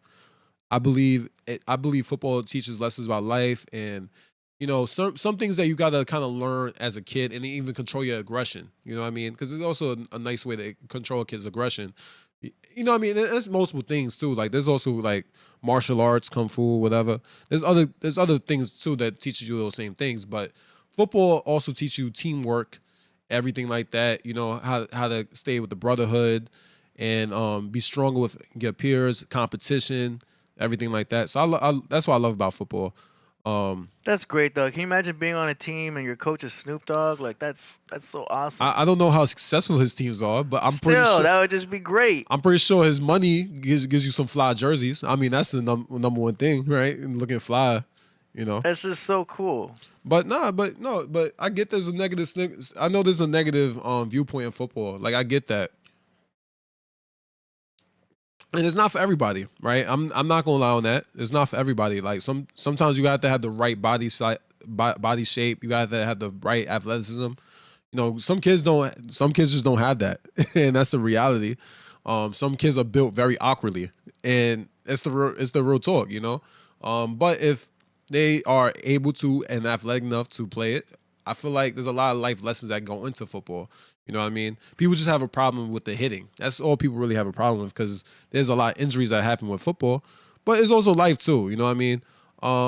A sad things because, you know, what I learned is a lot of people look at the freak accidents of football. And, you know, sometimes it's almost like looking at a plane crash. We kind of have to like stop looking at the freak accidents and actually look at the grand scheme of it. Most football players become like really good men if they don't make it and then they're okay with not making it. You know what I mean? It's about how you okay with your journey. Everybody has that uncle that, you know, their hip isn't the same ever since football. Oh, yes. Or their back. Yeah, cool. And I won't lie. That's what I'm saying. There's a lot on your body. But you got to learn how to train your body too. And that's another thing that you have to learn. If you're going to ever put somebody in football, like, that's the real reality. You know, people have that's what I'm saying. I know people are scared of putting their kids in football, and I understand that. Like, I'm not saying that too, but I think football is very important. It teaches you a lot of life lessons, a lot of hard work. You know what I mean? That's why a lot of football players are a lot more built up and stronger. They have a good workout regimen, better than most athletes.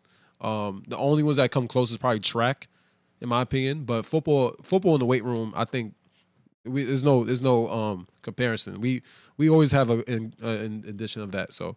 You know, but people have more of a problem with the NFL, if anything, I would say. Not like growing up. NFL and youth football. Those are the two ones that I see get the most talk, most hate and anything. But college and high school, you know what I mean? It's typically pretty good. But I understand the freak accidents that happen. I get that. You know what I mean? I understand. Yeah. But no, but in terms of being a coach, and even having life lessons, and even with the teachers we was talking about just a little bit before, we have to. It's good to have real conversations when it's necessary. You know what I mean? I understand that everybody wants to get back on the curriculum or the program that's thing, but sometimes it's okay to like divert that and get a little real life. You know what I mean? Because some what I learned from kids and people is that people need a little bit more realism. You know what I mean? People need realistic things because we get so caught in our routine or curriculum or whatever you want to call it, and we gotta learn how to break that scheduling, right? So like today, I know people want to see I know people are coming on the craft and like, yo, where's Killah Priest at? They want to hear my dad, and I understand. He's not here right now. He's actually on the show right now. Shout out to him. He's killing it, right? And I understand that, you know what I mean? And I know people want to see the guests that come on because I know people come with a lot of good information and a lot of good facts and everything like that. And you understand when people like controversy too. So I understand that but sometimes we got to break the mold and kind of have a different show, you know what I mean? Be a little bit more flexible. This is Sunday, you know what I mean? Yeah, Sunday Fun Day. Yeah, Sunday Fun Day, right? And we normally go on, we used to go on Wednesdays, right? Yeah. Now, I don't know when we're going to come back to that. I can't explain. I'm not the controller It's just of that. for this month. We're going to figure some things out. Yeah, we're going to figure some things out. But I was just trying to say that that's a different vibe though. Like people not going to really people not really used to that, you know? So I get that, but we got to kind of learn break mold, have a certain conversations that are very different and even touchy. We kind of said this on the last show with Celeste, right? And you know, people have strong viewpoints of certain things, and sometimes you it's almost like their viewpoint is so strong in it that you can't even like bend. You know what I mean? It's already like no, the government is ruining is crashing the system, and this is all wrong and everything like that. But no, we have to have a better viewpoint of the world, right? And have a better viewpoint of learning. Things have to be different, man. We're not in control of everything. You know what I mean? But we could put ourselves in positions to have a voice in certain things. And I think that's what we were trying to say from last time. So when it comes down to football, I look at football as life lessons because I played it. You know what I mean? For somebody who has never played the sport, they're not going to look at it like that. They're going to look at it as guys slamming their heads around. And it's not true. You know what I mean? There's more that goes into that. That's judging things off the surface. This is what I mean. You got to go deeper into things. When I played football, it was about, you know what I mean, teamwork, you know what I mean, getting better with brotherhood. You know what I mean? This is something I learned throughout my life in football. This is just something that you do. But people on the surface going to look at it as slamming your heads around, getting hurt, you know what I mean? And they're getting their bodies broken throughout life. No. You know what I mean? It's a very physical contact sport. And every football player goes into the game knowing that. You know what I mean? It's almost like, I want to say testing your manhood, right? But like it's real. You know what I mean? It's real. It's a way to get your body up. You know what I mean? There's a lot of life lessons, self-control. You know what I mean? If your coaches or your father or whatever is involved in the sport, you know what I mean? You kind of learn a man's perspective and how a man sees the world, and you get a lot of life lessons out of those situations too. You know what I mean? Because you know, kids and teenagers, you know, they go through stuff too. And you talk to your coach or your father or your uncle or whoever's involved in those sports, you know, you get some proper guidance or at least some good advice in those times. You know what I mean? Those are sometimes the realest conversations, right? But I get the painted perspective on it, and I'm not trying to push nobody to push their kids to play sports. I'm not saying that. Well, no. To play football, because playing sports I feel like it's necessary for a kid, right? But you know what I mean, I learned a lot of life lessons like that, you know what I mean? And it sucks because sometimes you just don't make it, and you can't let that be the big glorious thing. You know what I mean? A lot of kids, the reality of the world is not a lot of kids are gonna make it, but it could teach you a lot of life lessons. So I look at it, that's why I look at it, you know what I mean? And it taught me to be strong, be smart, you know what I mean? Learn that, like, look, man, the strategy that I was giving you the example from before, it taught me that I was like, you know, I'm a little bit more on point than when I have a certain perspective about things. It's not because I'm being judgmental. It's just that I feel like when things happen and I have a certain perspective on it, is coming off of the fact that, like, what's the philosophy behind the words? Like, all right, we're gonna go heavy package 3 times in a row. I mean, to show them that we're not a furious team is the wrong reality. We gotta have a better have a better philosophy through that. But hey, man, I'm all for people that I'm all for people that are okay with life lessons. And that's typically number one. Like, you know, and I think sports, getting yourself in a challenging situation, because I think this is what all sports teach you in general. You got to learn how to go through adversity, because life is a lot of adversity. You're going to go through challenges every single day of your life. You got to just learn how to, like, know how to balance it out and know how to not react off the first thought, like we said earlier. It's just how it is. You know what I mean? I learned adversity is always coming in challenges. Like, my football career wasn't the smoothest career, right? It wasn't. I mean, I didn't make it, right? But it wasn't the smoothest career. You know what I mean? Some guys have easier paths, and sometimes that's the path that was brought in for them, or sometimes they just worked hard to get there. Whatever, right? But adversity is always going throughout. I had to fight for my position a lot of times. And I hated it because I felt like I was better than some people, right? No disrespect to them. But you got a challenge. It taught me adversity is going to always come. And even a coach could view you a certain way. You just got to change their mind. And it's going to be who you are, and not feed into that negative thought. Like, yo, I could look at my coach and be like, what? I should be playing way more than so-and-so. I could have thought that mad times. But you know what? I just learned that I got to just show these guys, like, yo, I'm going to play better than that. And these guys got me completely wrong. You want to see me run the ball, I'm going to run the ball and I'm going to score. But that's just how it was. That's just how it was. Muchi is asking, did you take martial arts classes? Of course I didn't take martial arts classes. I did Kung Fu. I studied Kung Fu for about 10 years before I got into football. It's actually funny, right?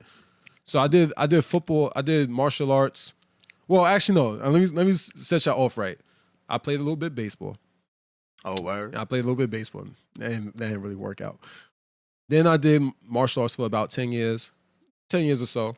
And then that's when I got into more other sports. So I used to play football and ran track on the side of those things, like while I was studying Kung Fu. But that was my whole thing. I was an athletic kid. So, but I learned a lot through Kung Fu too. Like, Kung Fu teaches you the same thing about adversity too. When things not going your way, a fight is not going your way, how to present yourself in front of judges and a crowd, which I hated doing too, because I used to hate talking. When I had to present a form and, like, try to project to the judges and the crowd, man, that used to be, like, a little nerve-wracking, but I used to just get through it. I used to rush through my words, but you had to say it like, "Good evening, judges. My name is Solomon Reed. I'm a first cool brown sash. I'm presenting the form to you, Black Tiger Fist.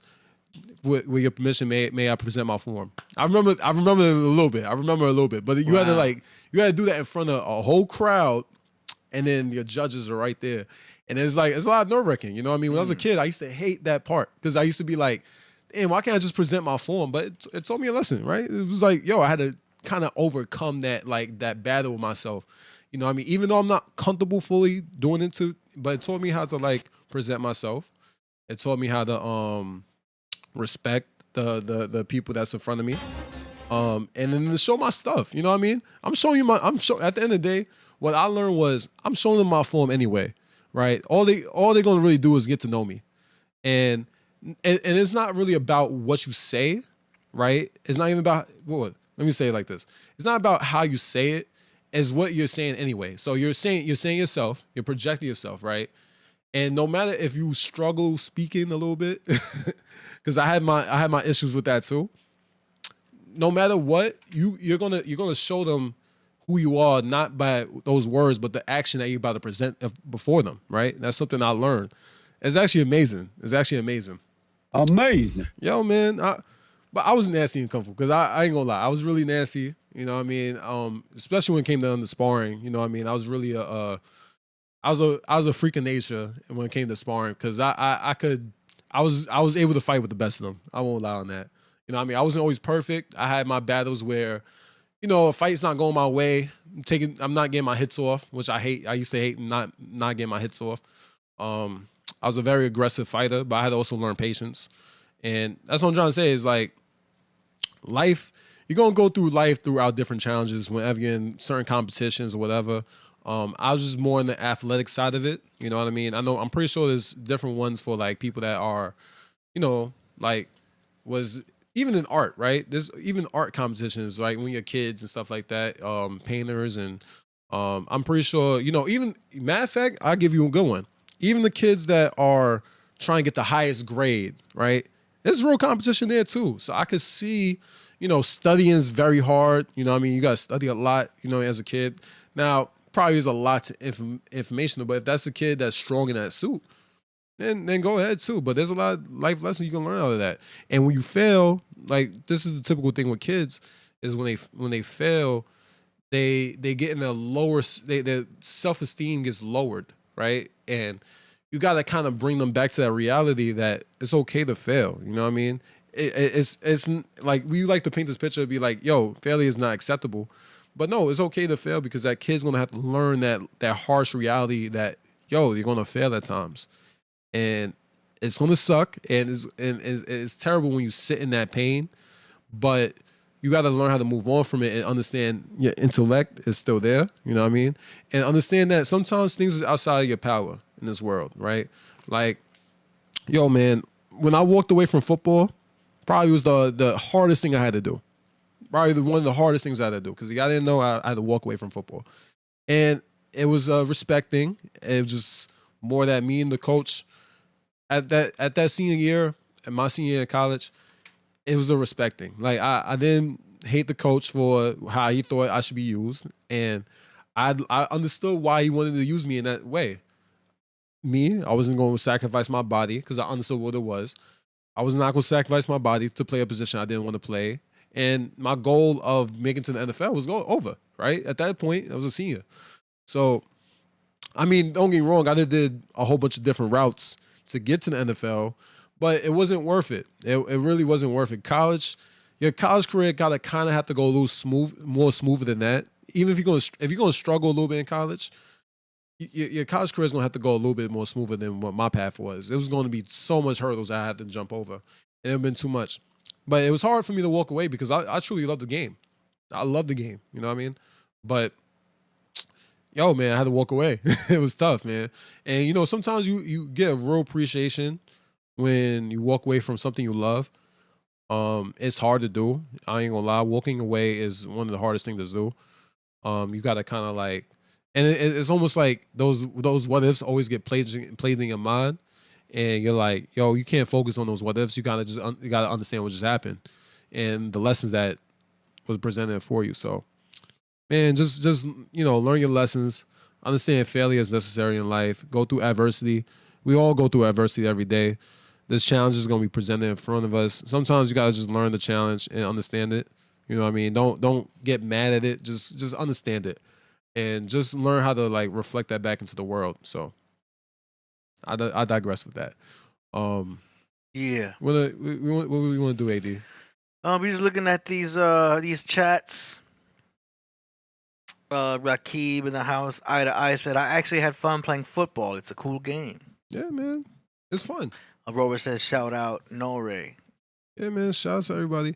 We got David Blazer in the house. Mm-hmm. Shout out to David J. Blazer, killing Solar Fact says, "I studied up under Bruce Lee. He was on the 3rd and I was on the 1st floor."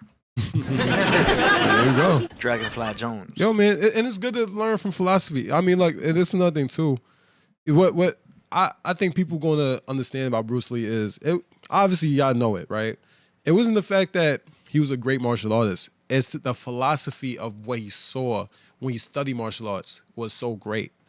And how he projected that to the world. What he said, his words was very controlled, and he knew how to say it. You know what I mean? And it all made sense. It all relates to life, right? And it's sad because, you know, we got to keep continuing to remind ourselves those words that's being said. And I think Bruce Lee kind of said it right. You know what I mean? That's the cool thing about martial arts. Martial arts does teach you about a lot about life and meditation. And just understand that, like, you have a lot of this power that you studied, right? But how you use it is also important, right? because the true one lesson about martial arts is you may study it, but you should never have to use it. You should never have to use it. You know what I mean? Unless the aggression is presented before you, right? But like even then, you should be able to be calm in your own mind. You know what I mean? There's these dudes that, you know what I mean? I was told a story, but it's not my story, but I was told a story where these dudes it was two dudes and a group of these drunk guys wanted to fight them for some whatever reason.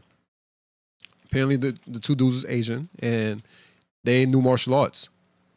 And to say it like this, but they whooped their ass, right? The two dudes whooped all those drunk guys' ass. Because whatever they learned and studied, they didn't want to use it, but they knew their power. But they beat a whole bunch of dudes up. And it's kind of crazy though. But I have a lot of respect for martial arts. I have a lot of respect for, my whole athletic career in general because it taught me a lot of life lessons. Things get hard, but you can't focus on what makes it hard. You got to be able to learn how to overcome those type of things. To learn how to overcome is such a strong thing to do because we might think that we can't overcome, right? And that's yourself putting yourself lower in a lower vibe, and you got to be able to climb and uphold that. You know what I mean? It's a challenging thing, and I'm not going to lie to you. It's not easy, right? Because it's going to be hard to climb it. You know what I mean? But you got to develop that strength to get overcome. You know what I mean? I study a lot. You know what I mean? I went to school. I went to college. I studied Kung Fu. I played football. Ran a little track. You know what I mean? And I lived my life. And when I look at my life and I reflect on my life, I've overcame a lot of different challenges that was presented before me. Now, I might be different from another person, right? Like another person, you might had a whole nother type of life experience. You might be a little bit, like it could be, I was raised up in a bad neighborhood. I was raised in certain conditions where it was hard, but you might have fought and overcome and never got the appreciation you probably wanted. But you got to kind of accept that. Be like, okay, nobody's going to appreciate that challenge I went over by myself, but I at least did it on my own and I was able to overcome myself many different battles. You know what I mean? You, especially if you recognize what's going on around you, you kind of like got to accept that. You got to accept that power. You know what I mean? It's powerful to overcome, right? And understand that every challenge that's being brought up before you, you don't get scared and run away. You kind of like embrace it. You know what I mean? You kind of stand your ground and be like, well, I'm gonna let this come and I don't have to like fight it every single time. I could just let it flow right past me. And that's something I live through life and learn through life. You gotta let things flow. You know what I mean? Competition, anger. One thing I learned about myself when I played football was I did think too much, right? You know what I mean? And that's something I should have not worried about. I should just did my own thing, especially in high school. College, I was a little different. High school, I was like, yo, coaches, man, they da. But the way I played, whenever I played without that stress of the coaches, was phenomenal. You know what I mean? I scored. I scored a lot. And that was always... Me too, but it wasn't football. There we go. But hey, that's funny though. It's real. When you didn't think too much, you do score a lot. And it's because we had this thing in our brain that's so thought driven that sometimes we get too much in those thoughts. And you got to kind of leave those thoughts for a little bit and just accept and learn how to flow. You know what I mean? You know what I mean? We get so caught up to act like how everything has to be in the world. We have to act like that thing, right? But no, you gotta just be easy going, easy coming, absorb things. Understand that, when negative things come, you kind of like deflect that, or like you kind of just like repel that. You don't have to look at the negativity. I look at negativity nowadays and I just be like, yo, it's crazy how quick we are to pronounce negativity and give low vibrations to another person, you know what I mean, without even looking at ourselves for a second, because we're not so perfect, right?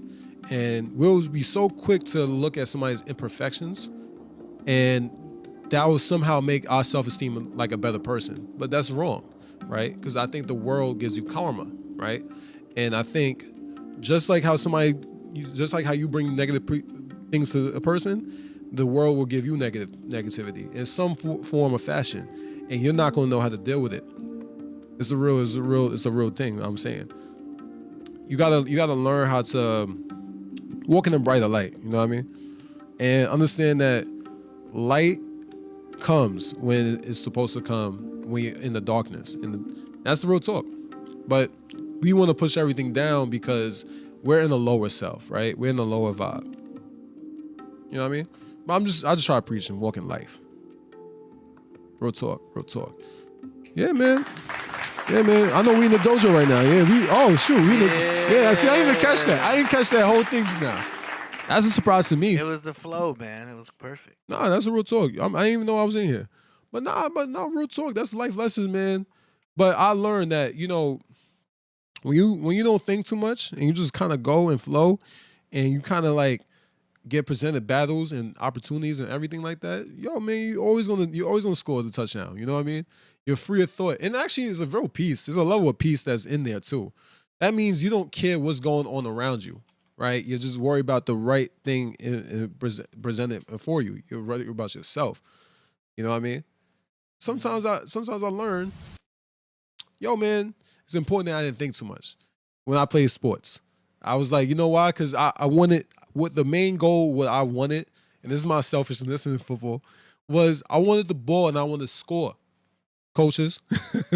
but real talk. But real talk. I had to take away those coaches' words and thoughts whenever they got mad at me, because I used to be like, yo, man, like, just give me the ball. You know what I mean? Look, I'm okay with sharing carries with somebody, but like, give me the ball, man. I want to show my stuff. You know what I mean? I want to do my stuff. But real talk, I wanted the ball. But at the same time, man, like, I had to learn that the coaches did it because I might have a certain attitude, and I get that. You know what I mean? But, you know, the ultimate thing was I wanted the ball. And when I got the ball and I scored, just let me play my game, man. I'm not gonna fumble. I'm not gonna work. I'm not gonna make anything where you have to take me out. But I had to fight for my position. So I got that energy from that. I felt like I always had to fight for my position. But it taught me how to fight for things. You know what I mean? For what I want. It taught me how to do that. So it's pros and cons, man. You got to know how to balance your pros and cons, man. Like, understand that you might not like everything that happened, but you learned the lesson that was being presented before you. You know what I mean? Because it's hidden messages that's always being presented. So that's something I like, you know, the hidden messages, things that, you know, on the surface, this might be what it is, but let's go deeper. You know what I mean? And let's actually try to discover what's going on and actually try to figure it all out. Because that's what I like to say. People like to stay on the surface because it's safe. It's the quickest thing to react to. Is never the thing that is really the necessary message that's going on. It might be the surface message or the truth or a level of it, but it's not the deeper meaning. You know what I mean? And that's what we got to uncover is the deeper meanings of things. So I'm going to leave off with that. Yeah. I feel like I said a lot. I feel like I just said a lot now. See, now you on the field. Yeah. Oh, I'm straight in the field right now. And I'm in the game. Oh, yeah, that's a fact. Like, again, this might be soccer. Damn. This might be soccer, AD. It's football in Spanish. Yeah. I mean, I never played much soccer. I won't lie on y'all. I would never play much soccer. But, hey, it's something. It is something. Football, you know what I mean? But when I had the ball, man, I felt in power and control. You know what I mean? I love getting the football. That was my biggest thing about football in general. I love the ball. Pause. That sounds crazy. Hey. That sounds crazy. But no, real talk. Nah, it was when you play football, man. That's what it was. Scoring touchdowns, man. Like, it's not just me. It's quarterbacks and receivers. If you played offense, that was a big deal to everybody. Playing defense is from preventing that to happen. You know what I mean? And I know from the other side of the sport on defense, it was almost like those guys wish they could score. So I respect every side of the field. You know what I mean? But real talk. But hey, man, this is the solo craft. I hope y'all enjoying it. Solo craft. This is the solo craft, y'all. Like, this is. I mean, look, I'm hoping y'all enjoying it. I know, like I said, y'all looking for Killah Priest. Look, I'm not going to lie to you this time. He's going to come on Monday. He's going to be here tomorrow, y'all. He's going to be here. You You know what I mean? Yeah. Now I don't even want to promise this because last time I promised, but I lied. Right? But real talk. You know what I mean? Like at the same time, you gotta like learn how to adjust and change it up. I didn't know I was gonna come on today either. So in all due respect, I was a little unprepared, but you know what I mean. I know how to conversate You with the good, people. man. You freestyle. Oh, I'm straight freestyling right now, and this is how I conversate with people. This is what I try to like to talk about. I'd like to get deeper with things and talk about my things, right? But yeah, man. I mean, man, like I said, he's probably finished soon. I think because I know. Performance, you know, he's probably not performing forever. He's performing for the moment. So Yeah, you never know. yeah, man, he's doing good though. But you know, I hope y'all love my words today. Yeah. It feels good. Yeah, man. What we gonna do? We can go straight to the song promotions if you want to. Let's go. Yeah, let's go to the song promotions, man. I'm ready. That's what's up. Let's go. Mm-hmm. Song promotions. You send in your music, we play it live on the show for Killah Priest and the world to hear. Yeah. Yeah, man. Yeah, we here. And he will hear it because he watches the playbacks. Oh, of course. Yeah. Like I said, we always watch the playbacks. And it's actually fun. It's actually fun. Like last time, man, I just want to say, you know, when heat touches ice, y'all know what happens. It melts, baby. If y'all know that reference, then Shasi high. Yeah. Funny little thing that happened last show. That's what's up. All right. First submission we've got is from DJB Promo CJ Christ Jackson from Santa Ana Crime OC New Era Lab. This song is called "The Law Shows We Misbehave." Mm-hmm. There we go. Yo, this is New Era, and I'm a soldier for Christ. And you ain't gotta really ask what my mission is, and you ain't gotta ask what my gifting is. Yeah. Okay. Listen. Yeah. You see, I'm back in the booth. Every time I grab the mic, I'm speaking the truth. And I ain't just talk about the opposite of a lie. I'm talking the only one that died and came back alive. Yeah, you see, death was just an obstacle. We believe by faith and not with our obstacles. Type of healing, you don't even need a hospital. With Jesus in your life, boy, anything is possible. Yeah, and I don't need you to grieve from the death of Jesus, boy, just need to believe. From the resurrection, he exited the grave, paid our debt for sin, boy, we are no longer slaves. Yeah, that's the Holy Spirit tugging on your heart. And Jesus is interceding on your behalf. That's God talking to you. Yeah, you see the blood spilled from Christ, that means our bill's been paid. Path back to the Father, you know that road has been paved. Wasn't living in sin, you wouldn't need to be saved. The purpose of the law is just to show we misbehave. Sinful by nature, cursed from birth. This is the devil's domain, boy. This is his turf. The original sin came from Adam and Eve. I was told the apple don't fall far from the tree. But Jesus defeated sin and conquered death. And through his death and resurrection, our sins can be atoned for. He loves you. Yeah, you trying to sneak it through the back door, that's why you getting backlash. What you thought death was, just turn into some black ash? Nah, you gon' spend eternity in some place. Might as well spend it by the side of God and the Son of Grace. Ooh, think about the kingdom, I don't wanna wait. Think about the Christian life, boy, let me demonstrate. And we are saved by faith, boy, cause amazing grace. That's why I'm serving God's word on the dinner plate. The word of God is spiritual food. Feast on his word. Meditate on his word day and night. Okay, the last frame. Jesus Christ be the last name. Let's keep his name holy, boy, don't use it in vain. But faith without works, boy, that faith don't mean a thing. How you gonna have the Holy Spirit and nothing gon' change? Yeah, still trying to register it in my brain. Holy Spirit moved in and all the furniture rearranged. A heart of stone for flesh, boy, it has been exchanged. Looking in the mirror, I don't even look the same.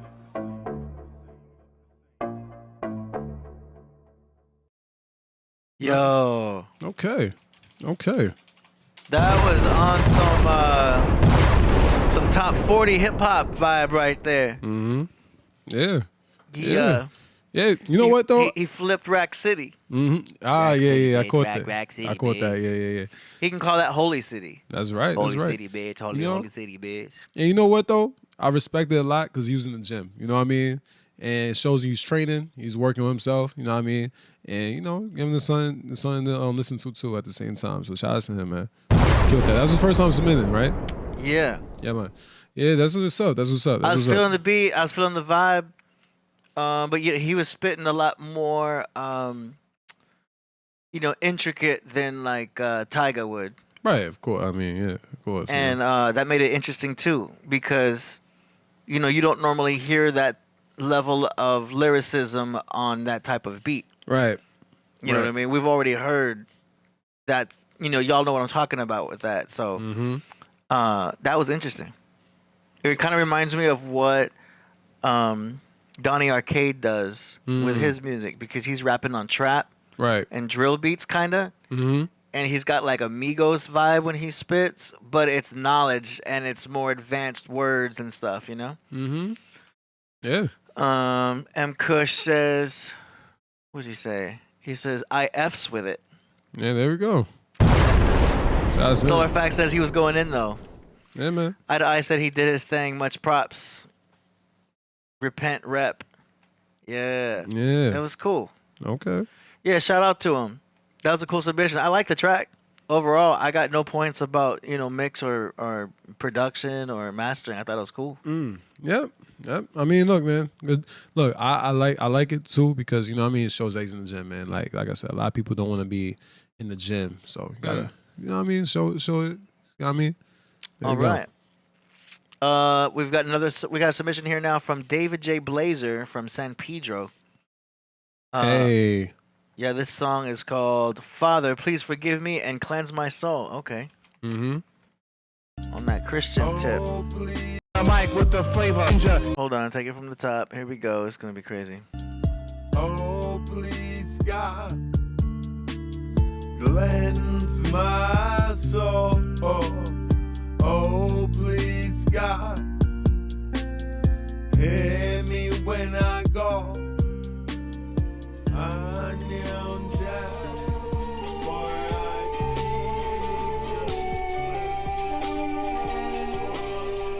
The sun is a sphere of hot, seething gases and surges of radiation.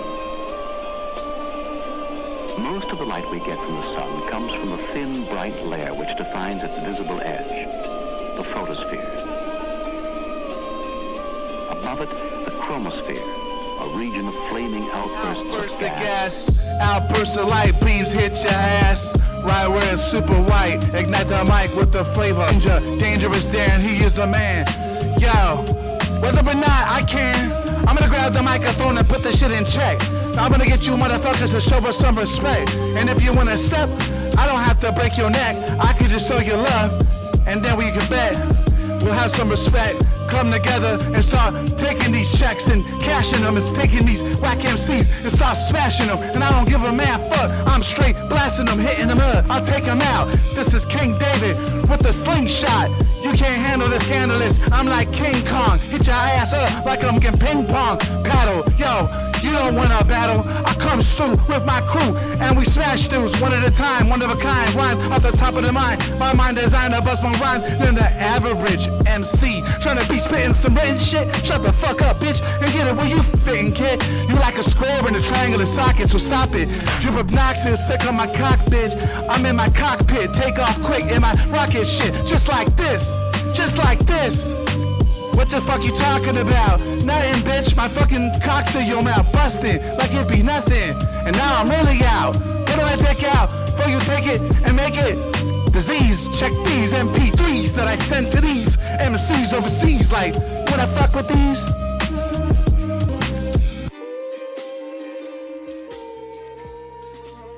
Oh, please, God, cleanse my soul. Oh, please, God, hear me when I go. I kneel down, for I seek the truth. For we not know, not what we do. All right. All right. Shout out to David J. Blazer. Yeah, very entertaining and different. Shout to him, man. Like I love the beat though. I love the beat, and I love the fact that he's showing himself in the videos. You know what I mean? Because he's showing you exactly how he is on the vibes. Yeah. So shout out to him, man. That's what's up. Oh, please God. All right. Yeah, the vocals were a little loud. Gotta mix that. Mm-hmm. But that was a cool beat, and then it got all slow. Yeah, man. That was like a little experience. Yeah. He sent another one in here called Los Angeles Slayers versus Prideful Trailblazers. All right. Wow. Here we Okay. go. Mm-hmm. How many springs does an official bowl have in it? Okay, I don't know if we could show this, bro. If it's copywritten content, I gotta take it from here. Shout out to Kobe. All up in your face, like as if you wanted to taste a little something. I'm breaking your face with these knuckles as I penetrate your temple, fucking up this instrumental as I enter the center. As my going through the speaker, through your body, nobody can channel this Los energy. Angeles Slayers versus I the keep Blazer in the handle Haters. this Monster. Like the name. Cute. You are listening to a Plan B instrumental. So is that Lil Blazer? chunk. I think so. I would assume so, right? Yo, I sell cassette tapes out of my trunk. No, I sell trunks out of my cassette tape. Wait, what was that? Somebody in the chat, he always say that. Matter of fact, I like to rap. I just spit every single day, and I laugh. Cause I can do anything that I want to do. And I just decided to rap, so fuck you. Get out of my way as I spray like an AK on a hot sunny day in LA or LA. I say pride. Pride comes before the fall, before they die. Yo, like an ambitious ride. I'll be rolling down the street, getting really high. Yo, on Jesus, I don't even need weed, but I'll take some CBD as I roll through the LBC. Recognize the LA harbor area is the smell of my life. And I'll tell you that hell that comes with this lifestyle. It's a versatile way to live. I'm like a chameleon, preventing myself from getting killed in casket building as I'm rolling down the street on my lowrider bike. Like, is this worth my life? I don't really know. I'll be rolling hard. Motherfuckers mad dogging on the boulevard. Oh shit, I took my shit up in the bushes with my fat sack with the cushions. Can they smell me? Nah. Thank God a skunk just sprayed 5 down the block. Yo, the whole block smell like herbal. This is fucking homicidal. Against my rival, I'ma hurt you for trying to be stepping. I'm gonna murder the beat. I murder the track, murder these cats. Yo, MoreMito, that cat can screw ranch. I come stew like a rubber band, snap back like it's breaking, snap back when it break in half. I don't give a man fuck, I'ma rap, I'ma let you know you gonna be like fat up on your back when I hit your ass up. What combinations you facing? A fucked up situation was a place to be placing. You ain't placing Nathan, know what I'm saying? You ain't even breathing for no fucking reason. I start bucking and squeezing like it be motherfucking duck season. You be the duck when I hit your ass. Like, what?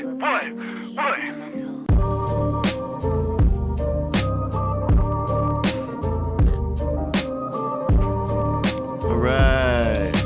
Okay. All right. He's got the energy. A lot of energy. He's got the. It sounds like he has an idea of how he wants to sound. Yeah. You know. Yeah. It's just you've got to apply more. Okay, what am I gonna actually say? You know what I'm saying? Like it's easy to like talk about hot dogs and hamburgers and make it sound cool.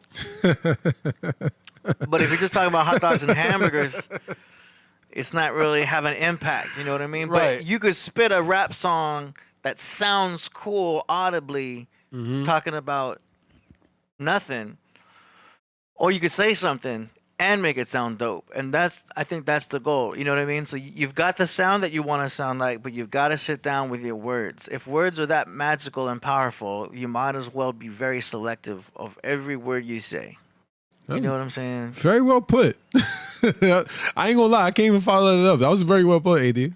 There you go. Leave it at that. I like that. I like But that. we're getting more critical because he keeps submitting and he is improving in a lot of areas. His delivery's better. Mixes still need work and everything. So by comparison, there's improvement there. So as that improves, we start getting more critical on other things so that we just chisel and chisel. Yeah. We want the best out of you. Yeah. David J. Blazer. We want the best out of you. You know what I mean? That's what AD wants. That's what I want. That's what my dad wants. That's what everybody wants. You know what I mean? So he's definitely got the vibrations that you can feel. He's got the energy for it. Oh yeah, of course. Nah, for a fact he got it. But Yeah. Okay, yeah. Shout out to David J. Blazer, man. You know what I mean? Hope you hear the message well. You know what I mean? I love the videos. That's actually like very entertaining to see your family and you in the studio and other images that just like kind of like there. So yeah, shout out to him. Yeah. All right. Thanks for that submission. Let me hit refresh. See what else we got. I think we only have one more left. Okay. Let me double check these confirmations. Yeah. Okay. Our next submission is by the Mark of Buddha. Hey. This is today's grand finale. Mark of Buddha has a track here called Return to the Throne featuring Netta Q. That's right. Uh-oh.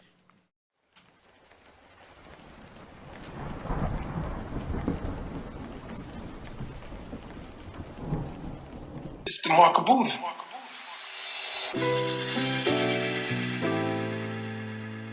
This when 100 turn into hundreds. When niggas break chains, walk it out. Return to the throne, NEGG8 now, NEGUS. When niggas break chains and return to the throne against bulldogs and bullets, nightsticks and needles, tear gas, tanks, birth control, bombs, lynchings and levees broke. We carried on, we carry on. So you forever throwing stones, but we never broken. Cause that black don't crack. I thought you heard about it. Pride still strong, so I stay pumping the fist, standing on the shoulders of Tupac and the side of Shakur, Dyson and Nina Simone. We caught his own to the previous. Black and blues, I got the news so I can walk freely in these shoes as I do. Forever salute, nothing more gorgeous than that pretty broad. We all passed out. So I'ma keep the flavor dark, like the Rex in Mississippi for color folk. Never been a yes and mass and misses. Who backing down? Feel nigga complexion, feel nigga mentality. Feel niggas bring records, feel nigga brutality. Fighting what they call this, feel nigga reality. So I'ma railroad the underground. Into the night, roll of thunder, please hear my cry. Into the night, roll of thunder, please hear my cry. Into the night, roll of thunder, thunder, thunder, thunder, thunder, thunder, thunder.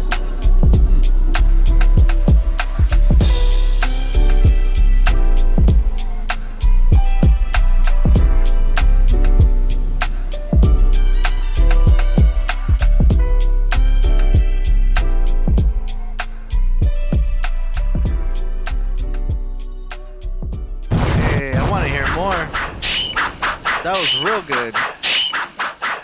Uh-oh. That was real good. Yeah, I mean, yeah, I definitely agree with the same thing. Like, it definitely felt like it was more to be said. You know what I mean? But shout out to her though. That was fire. You know what I mean? What's her name? That is. I know it's Mark of Buddha's beat, but I know Netta Q. Netta Q. Shout out to Netta Q. She killed that. Yeah. Yeah. We want more. We want more. You know what I mean? That's all I'm gonna say. We want more. I'm gonna tap into my knowledge born. There's more to be said, and it's not finished yet. Yeah, right. I don't know how to. I'm trying to get knowledge. I don't have the glasses. I gotta get the glasses. That's how you really get tapping in, right? But shout out to knowledge born out there. But but real talk, yeah, it was more to be said. It was more to be said, and I like what's being submitted right there. That was fire. Killed it. Even the animation was dope too. Yeah. That was great, man. Awesome track. He's a professional. Mark of Buddha. We're gonna put the links to his YouTube channel in the description for y'all to check out. He does have tracks for lease, beats for lease. So check out Mark of Buddha. And that's that. So that concludes. Let me hit refresh and make sure we didn't get any more submissions for today. It's a chill night. Yeah. No, I get it. Because, because they want to, they want my dad to hear it. He's going to hear this. He's going to hear the song promotions.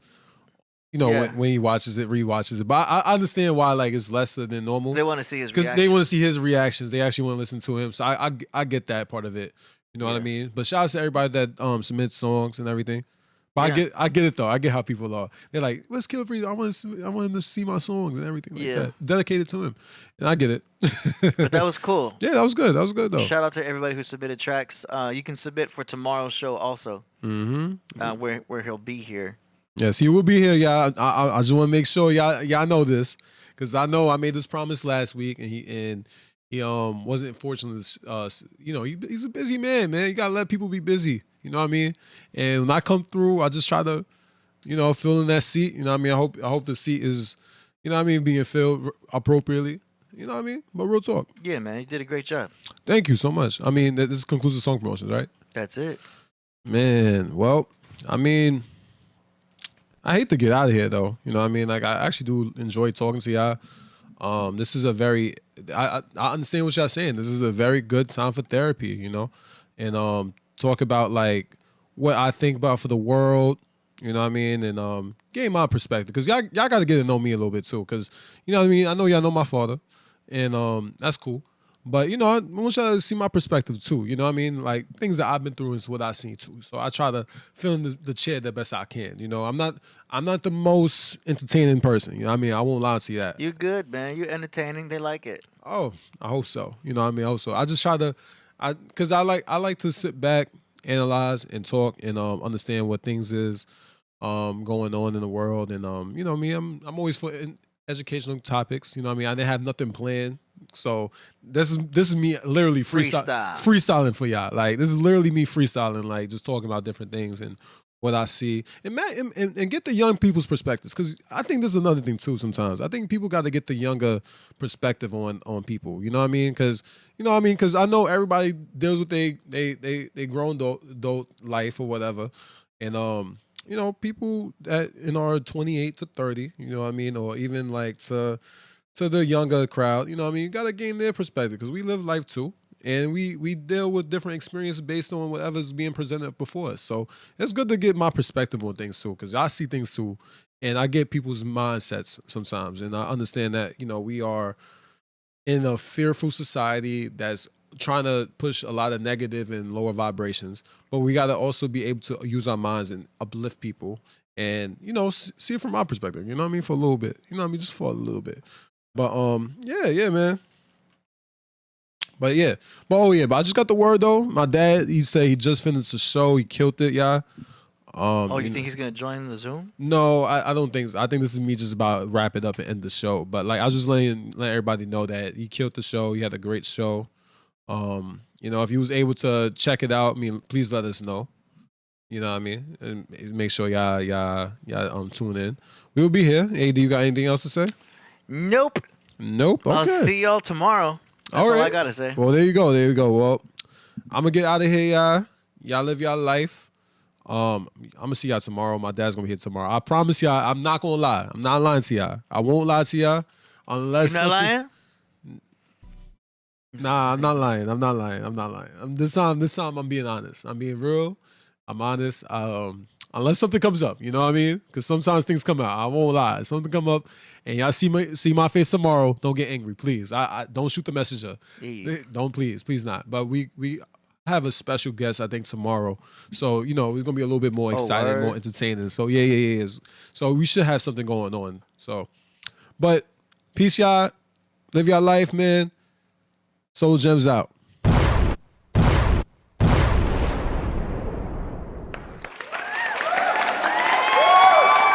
Much love, y'all. Much love. This is a red alert. You are advised to go to your nearest shelter area immediately. Find shelter.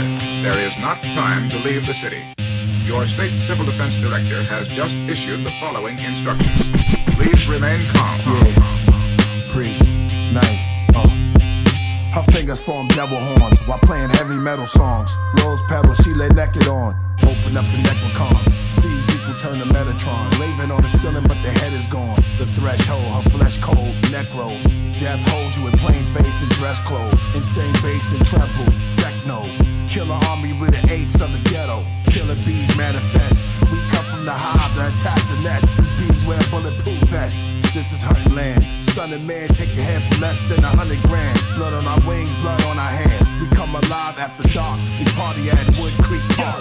Shippy still off the meat rack. I'm chillin' in the whip with the seat back. Me and my Lord Knight, we be flipping the bag twice. Chase rats out Park Hill with the mics. Park Hill with the shrimp fried rice. Bowling the dice, staircase shit like light. Catching the heights, yeah, 36 chambers. Slash kill army, we been wildin'. Some been out, we been valid. Stick the nigga up for his talent. Watch the guard knock him off balance.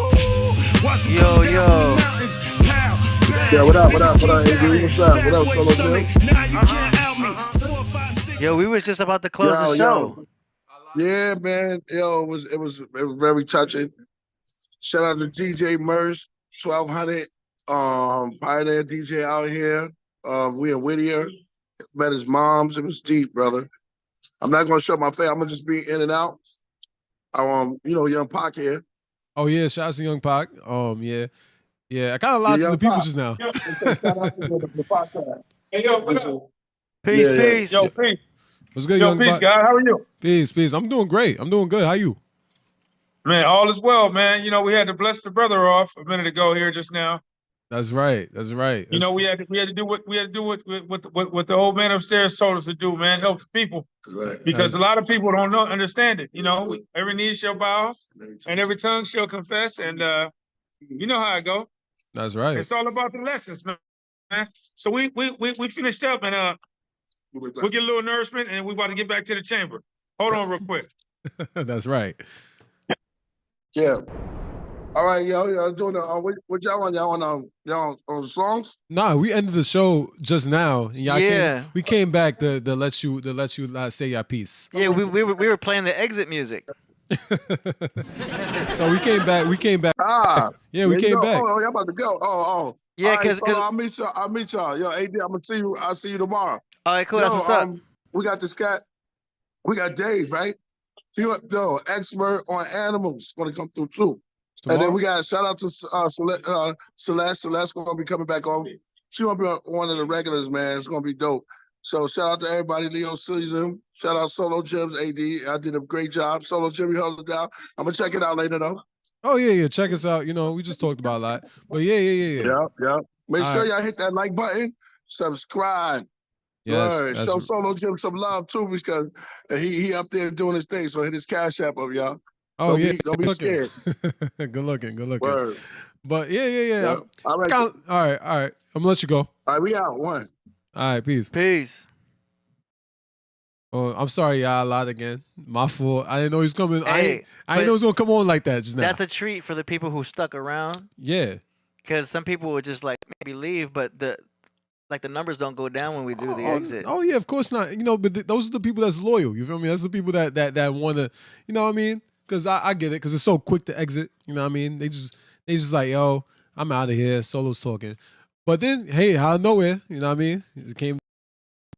You know what I mean? We like he just said, he always checks out the show afterwards. So you know what I mean? Like he gonna check us all out, see how we did or whatever. But shout out to y'all though, man. Shout out to y'all. I guess I'm out of here again, man. But in dedication to him. I hear when I hit that.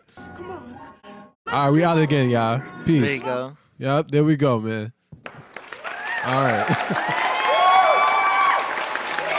One more game.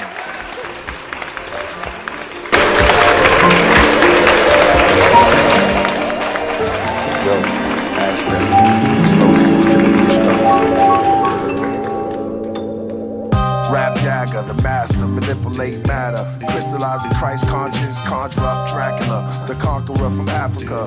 Underground like magma, scientific data. The here and the after, draconian dragon blood. Stamina, stashing drugs, trafficker. Merciless minister massacre. Poetically premised past the love. Mountain ski with snow goons, over old tunes. Reading the scrolls from old tombs. Eating mushrooms, beat your skull with Pro Tools. Show and prove the golden rules. Priesthood aspect at the address to the Aztecs. We pull out our rockets, double fuel. Enough respect, you know when I rap the W. They can't do it how I do it. Yo, I crack the algorithm on back. That's how I'm living. I'm past the competition. I stack. Count these digits of spiritual mathematician who's mastered the art of giving. Spashes know it's written in the stars and in the system and in the solar. Hey, yo, my ancestors told you. Listen to the sun and the stars, they will show you the way. It's a crater, he don't play. He don't say there's no pain, there's no gain, and there's no shame in my game. I take aim for these lames in the chain. I'm in my own lane and I stay claim to the chains that is me. And then the day came, I realized he's with me. That's why I'm moving high like I'm Dizzy Gillespie, getting busy, taking shots just like whiskey, hella shots. But packing pistols is sacrificial. Raps hit it small like a motherfucking missile. Got it, rolling with priests, we just ride it. Thriving while everyone else there surviving. Got it, rolling with priests, we just riding and thriving while everyone else there surviving. Gotta get it how you live it. You live it how you get it, though. No, they can't do what I do. Do it better, it's true. You can't move how I move or walk a mile in my shoes. Try to walk a mile in these moccasins, dog. Walk the walk and talk the talk. Come on, line the body in chalk. No, they can't do what I do. Do it better, it's true. It's true, man, it's true. You roll with the funk, you can't fake it, kid. Bring it exactly what the fans listen. Because the groove is on. Knowing that we now connected. You roll with the funk, you can't fake it, kid. Fake it, kid. Together we make stars, we are truly fly. Represent to the fullest. Down with the other brothers, toe to toe.